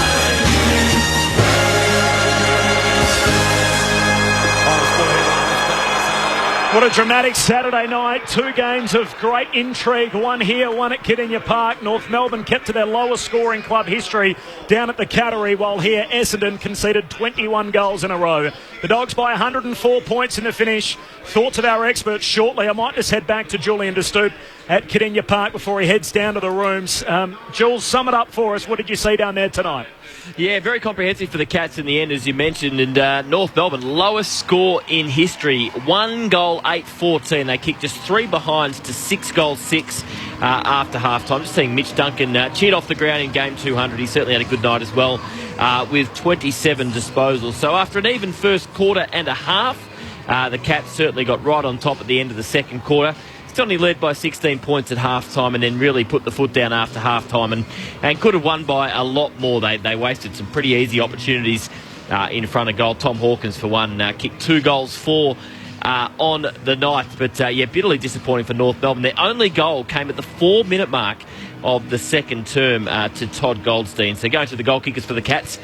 3 goals to Brian Myers, 2 goals each to Hawkins and Narkle, and 1 apiece to Dangerfield and Luke Dalhouse. Overall, the stats, a few things that I think Chris got to be happy at, given the way they've been playing in recent times. Plus 24 contested ball, plus 20 clearance, and plus 28 inside 50s for the Cats. So in the end, a very comprehensive win for Geelong. 9-15-69, North Melbourne 1-8-14. The votes for the Grandstand AFL Footballer of the Year. 1 vote, particularly in the first half. Clearly the most dangerous forward on the ground.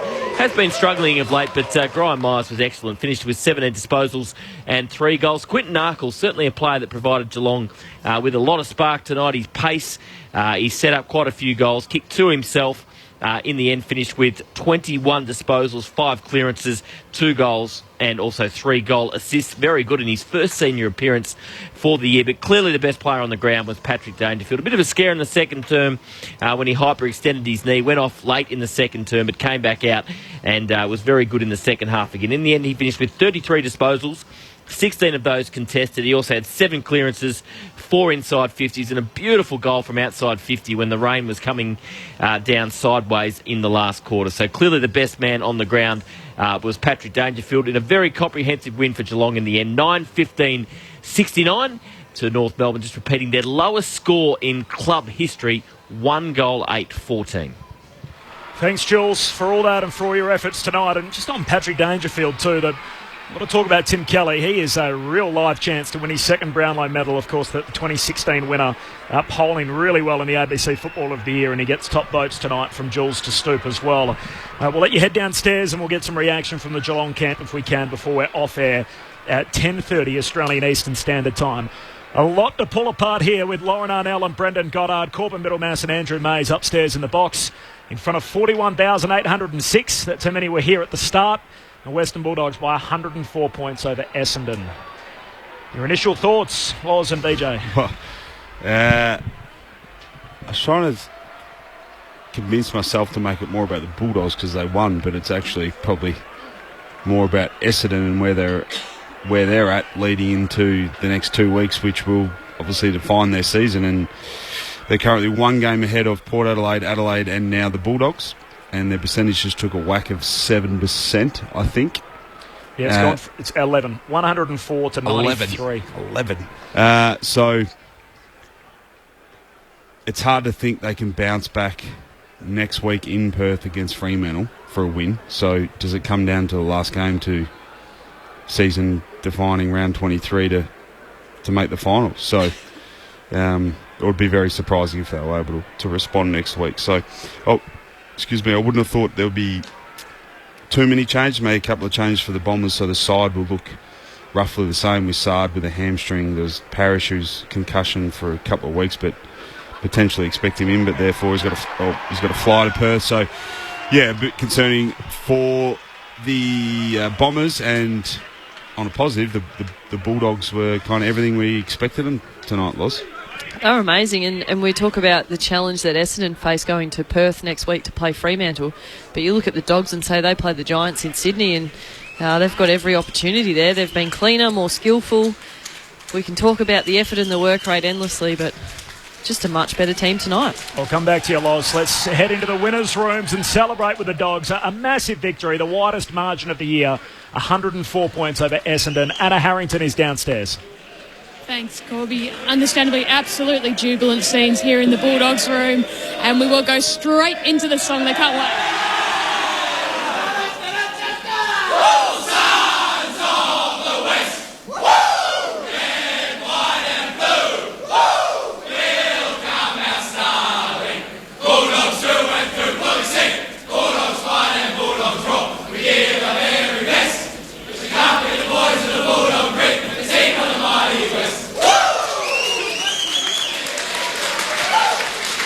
Pretty happy campers, as you'd expect. The Dogs big winners here at Docklands tonight. Their season certainly alive. We'll hear from one of the lads shortly.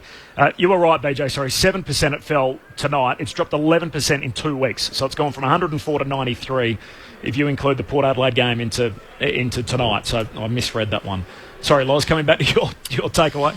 Oh, really just saying how much cleaner and more skillful the Dogs were. And I know, BJ, is saying the focus, you try and make it about the Bulldogs and how good they were. So what we can say and what they did better, they outpossessed Essendon, which is their game. Their handball in particular was electric. But to make that happen, you've got to work hard and you've got to run and you've got to spread and you've got to provide options ahead of the footy. And that's what they did. They did it so much better than Essendon. And one thing we probably missed throughout the game, and it seems obvious now given the scoreboard, but the Bulldogs back 6 or 7 were outstanding tonight. Like Zane Cordy doesn't get much of a shout out. Hayden Crozier obviously gets a fair bit of the footy, but those two in particular going back and spoiling, not knowing what's coming behind them, their ability to impact those high balls, Trengrove as well, Suckling at times. I think they're back 6 or 7. Obviously, Easton Wood's down there. I think they work so well together, and you can't attack the way that the Bulldogs attack without that group doing the work that they do. That largely goes unnoticed. So, Bulldogs were exceptional tonight, and then we flip back to Essendon and we talk about, how do they turn it around? Because that road trip to Perth is tough. That road trip to Perth with the number of injuries that we've spoken about, the scoreline that they leave tonight with. First goal, 20 seconds into the game. Second goal, 4 minutes 30 to go in the game. I mean, all the conversations come back to what do you do when you first turn up? We started to talk about that review session. What does training look like during the week? They looked tired.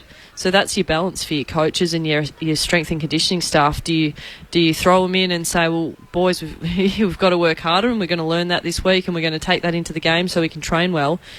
Or do you look at the game and say, geez, we look pretty flat. The boys weren't covering a lot of ground. Do you try and freshen up? That's going to be a tough call for the Essendon staff this week.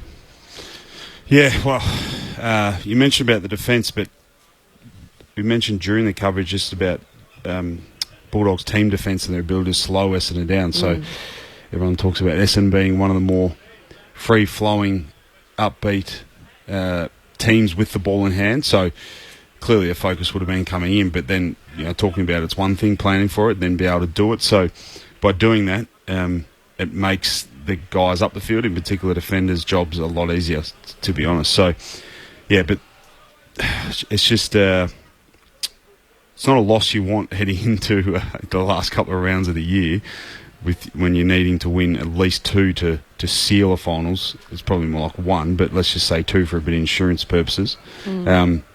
So it's not it's a long way back from 104 point defeat. Is what I'm trying to say. Given the chasing pack that the South Australian teams are a game behind them with a high percentage, the Western Bulldogs are in the conversation now.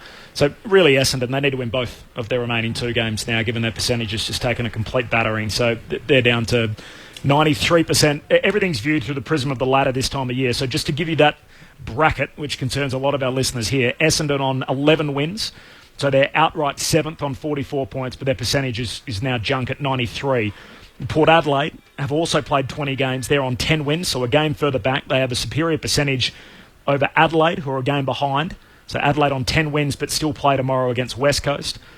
They also have a better percentage than Essendon at 108, but sit behind Port on percentage.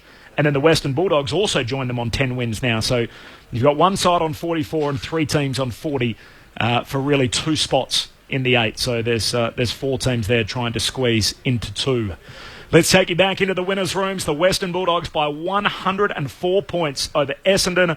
Meanwhile, in the other game tonight, it was a win to Geelong over North Melbourne by 55. Anna Harrington is in the Dogs' rooms. Thanks, Corby. We've got Josh Shackey here. Josh, that must be one of the more bizarre games you've been in, and certainly a spectacular win from your point of view. Yeah, that's right.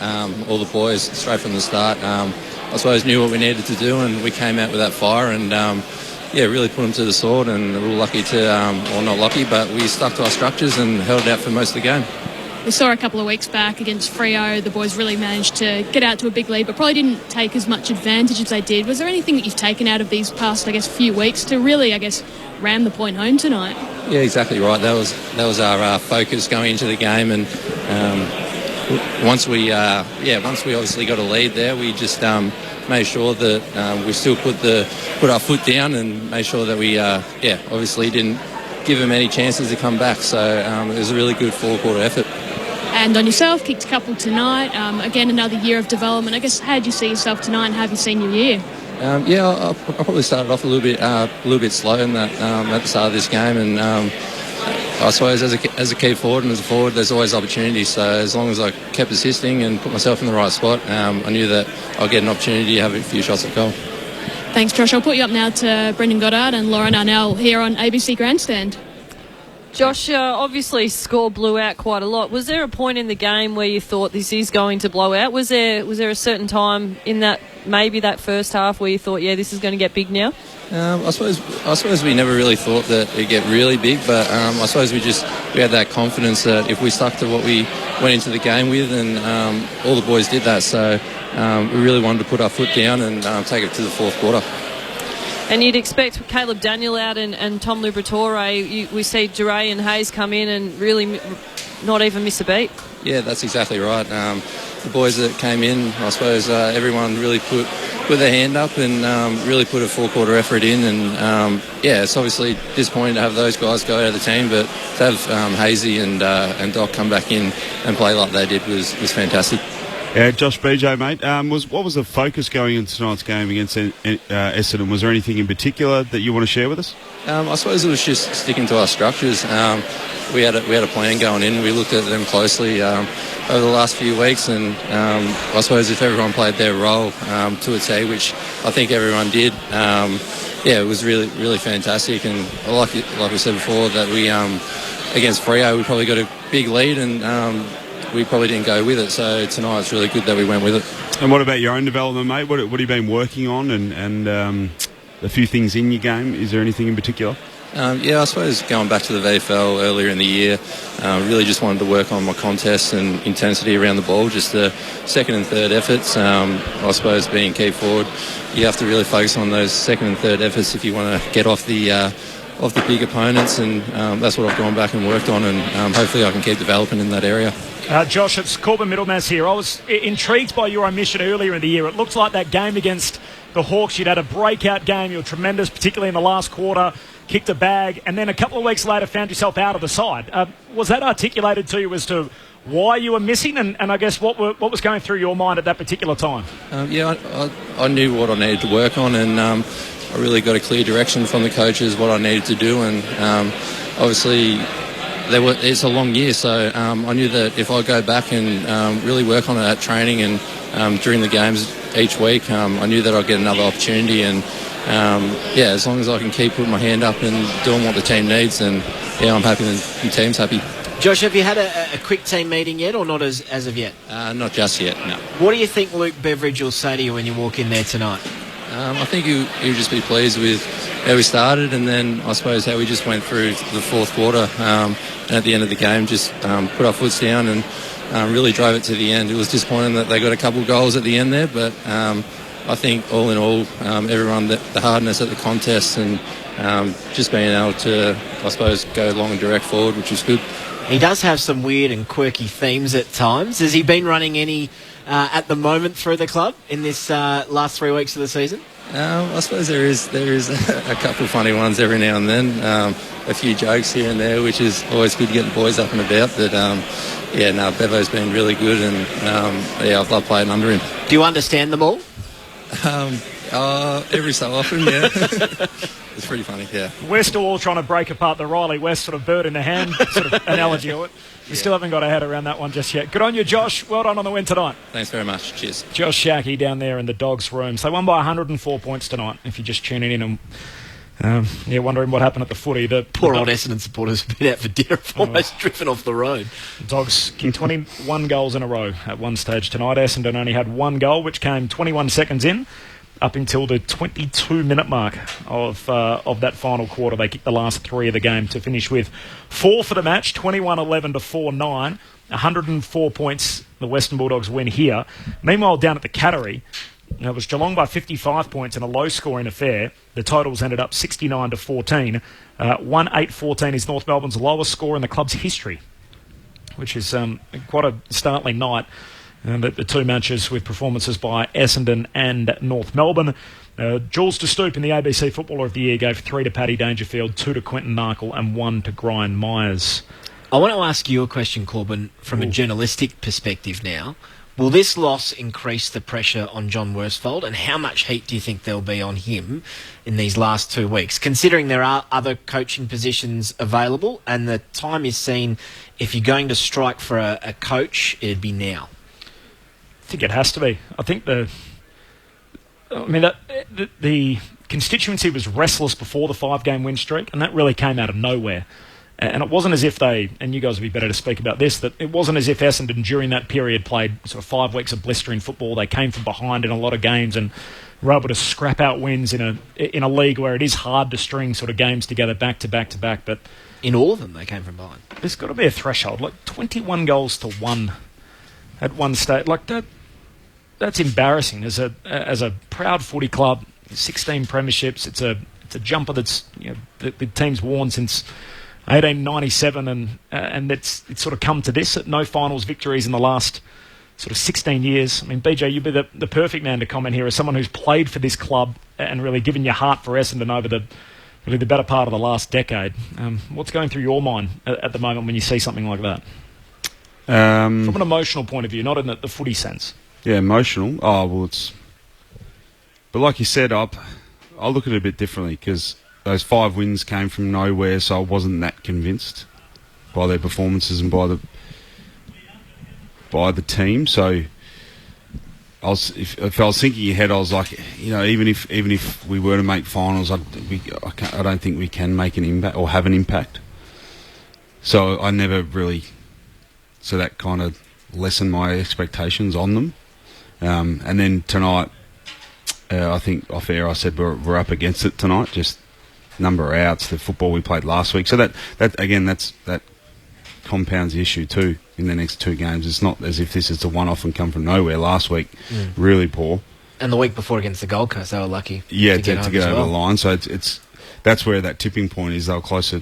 Now we know, but they were closer to a number of real poor performances. They were, a kind of 4-corner performance. So, I didn't have too many expectations really because I thought the Bulldogs have been pretty solid over the last month as well. So, I'm not sure. You probably had high hopes, did you, of the boys? I had high hopes coming here tonight for a good game and Essendon win, but deep down I was like, I think I said it, we're up against it tonight. So my view on the club leading into the season was that they're a 12-10 team. So the last 2 years they've been 12-10. One year it was good enough to finish 7th and play in a final. The next year the Essendon finished 12-10 and they belted by Sydney that year as well. Yeah, and they missed out on making the 8. It was a close competition and 12 wins didn't get them there.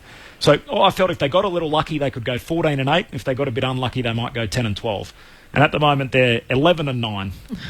But the club thinks they're further advanced than that. You don't go out and get sort of Smith, Stringer, Sarge, Shield in back-to-back off-seasons if you think you're just a middle-of-the-road team or a side that's around 12-10, where there's a lot of teams that are in that position. And those players probably don't arrive if they don't believe that either. Yep. Well, but saying that, those guys too they're all 24, 25, so they're going to be players for the next 8, 9 years. So that's a positive. But I tend to agree with you. But you look at. And I said this year, if you remember our conversation started here, I didn't see us making that big leap, especially in the top 4, challenging for top 4 like a lot of others hoped. It was I think it's the bottom 8 and that development phase, because I think the boys, the list and where the boys are at in terms of their experience is they're lacking a fair bit, and they're still relatively young in the whole scheme of things. When you look at their list and games played, so therefore the experience, and then the experience in finals, played the one final, got belted by Sydney. So it's only happened twice, I think, in the last couple of decades where, you know, it's Richmond and Bulldogs that have made that leap from outside the 8 and make top. Well, Bulldogs did it from outside, didn't they? Yep, won the outside grand the final top from 4. 7th. Yep. But made that leap to go on and have a real impact in finals, and Richmond jumped from outside the 8 into a top 4 and won the premiership. So it doesn't happen very often. But they both had significant finals experience, because the Bulldogs had that really good final at the MCG against Adelaide the year before, and then, even though they lost that, but Richmond had 3 years of finals experience and then missed. And so then that's my question, Maisie, to you, BJ. It's an apprenticeship. You always talk about the finals apprenticeship. So after tonight, and given all of the conversation that we've had, I'm going to assume that you'd prefer them to slide into the 8 and lose a final than not make the 8. Yeah, exactly. Yep. Yeah, perfect. And then you said with a bit of bad luck, so clearly the names you've read off during the game, before the game, injuries to the best 22 has had a serious impact. Yeah, they're right in the bracket that they've been the last 2 seasons. Yep. So they're one win away from being a 12 and 10 side again. But the question is, what does the club think in terms? Like, do they think they're better than that? Is there pressure on Worsfold in the sense, not just because of the margin tonight, but do they think at board level that this should be a team that's top 4 and contending to win a flag, or are they patient enough to be on the journey with him? With respect, it doesn't really matter what they... Like, it does, but it shouldn't matter what the board level, because, again, with respect, board members are serious supporters of footy club, and I know they're giving up their time and stuff, but there's a different opinion to what they have and then to what the list management and coaches have, the realistic opinion. Does that make sense? But I'd argue they're the only people that matter, because they're the ones that are I know this is where it's really disjointed. In my opinion, this is where it goes wrong at footy clubs. Is that at board level they essentially hire the wrong people that yes, very successful in their own business and business life, but they do know little with regards to football and how to run a football club. So based on what you're saying, if Essendon do manage to make the 8, let's just all assume they'll more than likely lose in that first week and they duck out, then that's another layer of experience. Yep. So why would you make a move on your coach? Why wouldn't you just keep John Worsfold? Yeah, it depends if they think that he actually can take them to the next level. But then if you change over and you're that's upheaval that you're rolling the dice with. Well, it depends who you're replacing with too, Loz. So if it's Ross Lyon, so he can get anything done in a couple of months of a pre-season. Yeah. So if you go and replace him with an untried coach, that's when, in my opinion, you're putting the boys, you're taking another couple of steps back. So you potentially lose and putting in jeopardy that experience they had and the progress they had made in the last 3 or 4 years with a new coach. Even during Essendon's 5-game win streak, there was constant talk in the footy world, and whether you want to call it rumour or innuendo or whatever it was, that perhaps John would decide at the end of the year that even if they made finals, that he didn't want to continue on as the senior coach. It just feels like there's constant conversation around the senior coaching spot at Essendon that if you're running the scenarios now, is it still the most likely scenario, do you think, that Worsfold will coach at Essendon in 2020? Yeah. Yep. He's still got one more year, so unless it's what I think a beneficial, mutually agreed thing that best to start it now. If John goes to them and says, look, do you see me coaching beyond next year, my contract? And they say no, then he goes, well, arguably, what's the point of me sticking around? So from an unselfish point of view, he goes, it's best to get someone in now and then start the process a year earlier than what we are next year, and they'll come to agreement, probably pay him out. So from a selfish point of view, John goes, well, I'll walk out now, I still get my money, and the pressure valve's been released.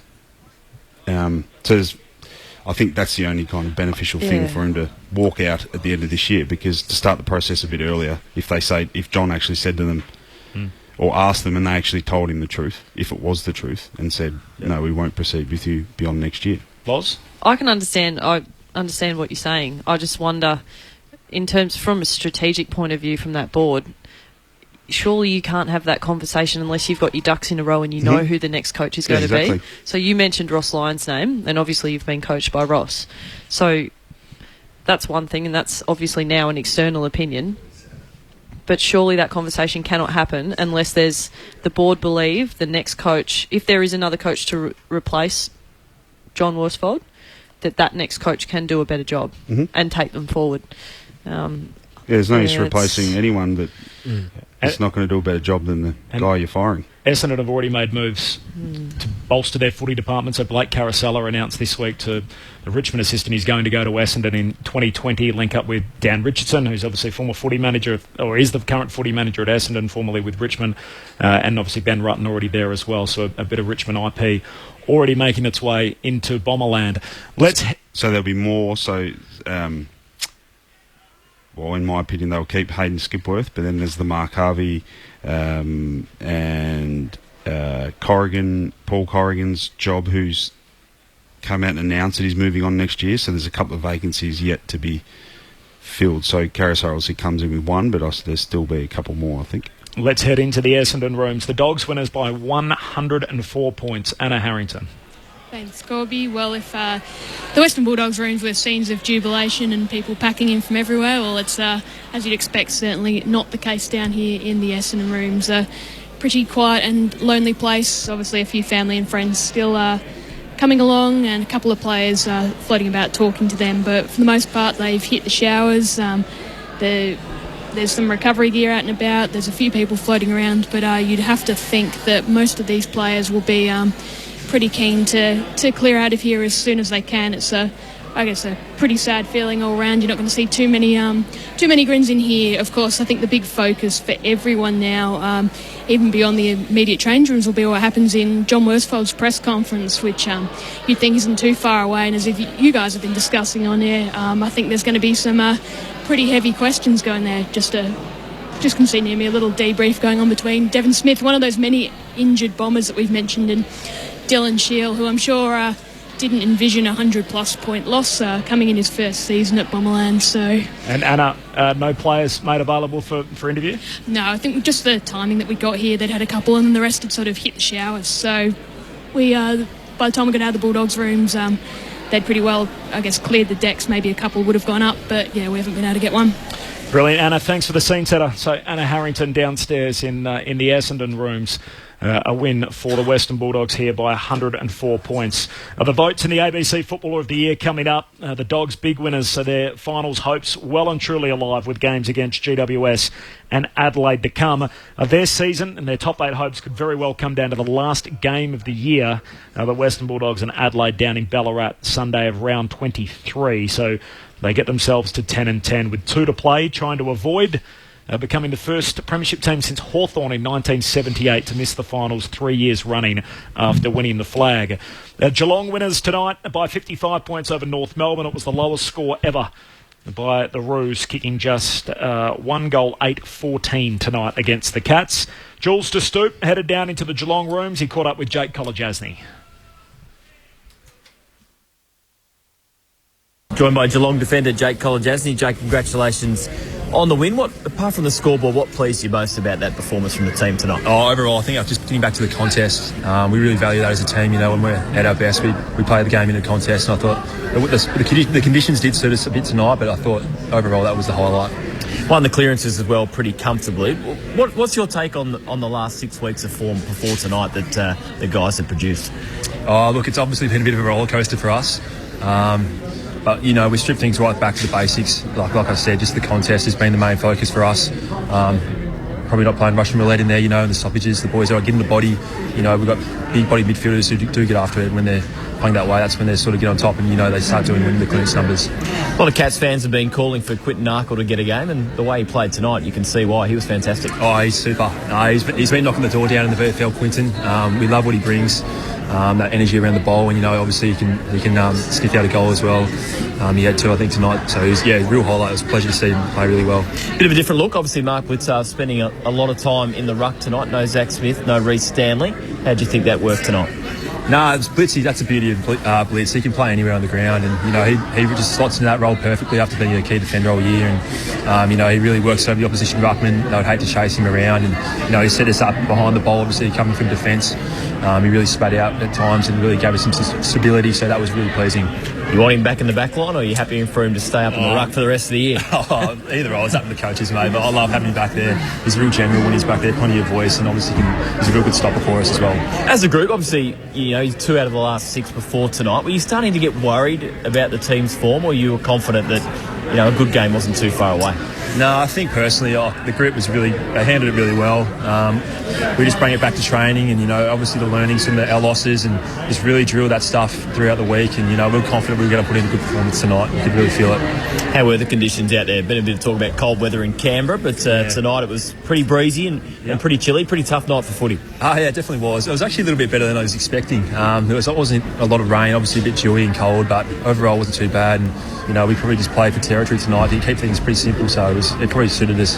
You don't lose milestone games too often. It was a big one for Mitch Duncan. It feels like it's been very quick for him to get to 200 games, but he certainly played very well tonight as well. Yeah, absolutely. Mitch is, obviously having a really good year. It sort of did pop up on us. I wasn't expecting it actually, but obviously he had another good night himself, and he's had a really good year. And obviously we really value those milestone games, getting over the line for those boys and making it a special night.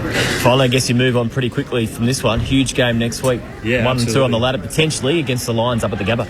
Yeah, so coming off this, we've just got to keep building that momentum. It's going to be another great challenge. They're flying at the moment, playing really good footy up there. I don't know if they've lost too many games up there, so we've got to bring our best, and looking forward to the challenge. Well, Jake, congratulations tonight. Good luck up at the Gabba next week. Thanks, mate. Cheers.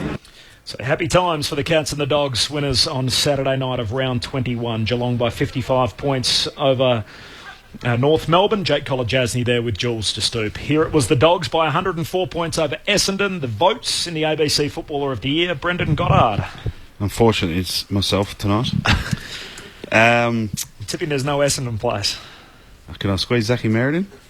Nah. Sake. Now, I tried to look at the influence of play while sort of commentating and what I remembered, but I thought McLean was pretty good, so I gave him 1 vote. Not sure of his exact stats, but I knew he kicked a couple. Hunter was pretty good all night. Noticed him early. Loz touched on him briefly before we started the game. I said someone just be accountable for him. That didn't go to plan. And then Dunkley, that we spoke about, and had a pretty big influence on the game. I said death by 1,000 cuts. I think he ended up with 40 or something. Yep, 39. 39. So a pretty good four-quarter performance. I think McRae bobbed up in the second half when the game was over and got on the end of it, but those 3 in particular stood out for memory. So 1 for McLean, 2 for Hunter, 3 for Dunkley. The Dogs by 104 points. Earlier today, Brisbane by 91 over the Suns, Port by 47 over Sydney, Collingwood by 17 over Melbourne. Grandstand AFL continues tomorrow. It all starts just after 1 p.m. with St Kilda and Freo back here at Docklands. Good night.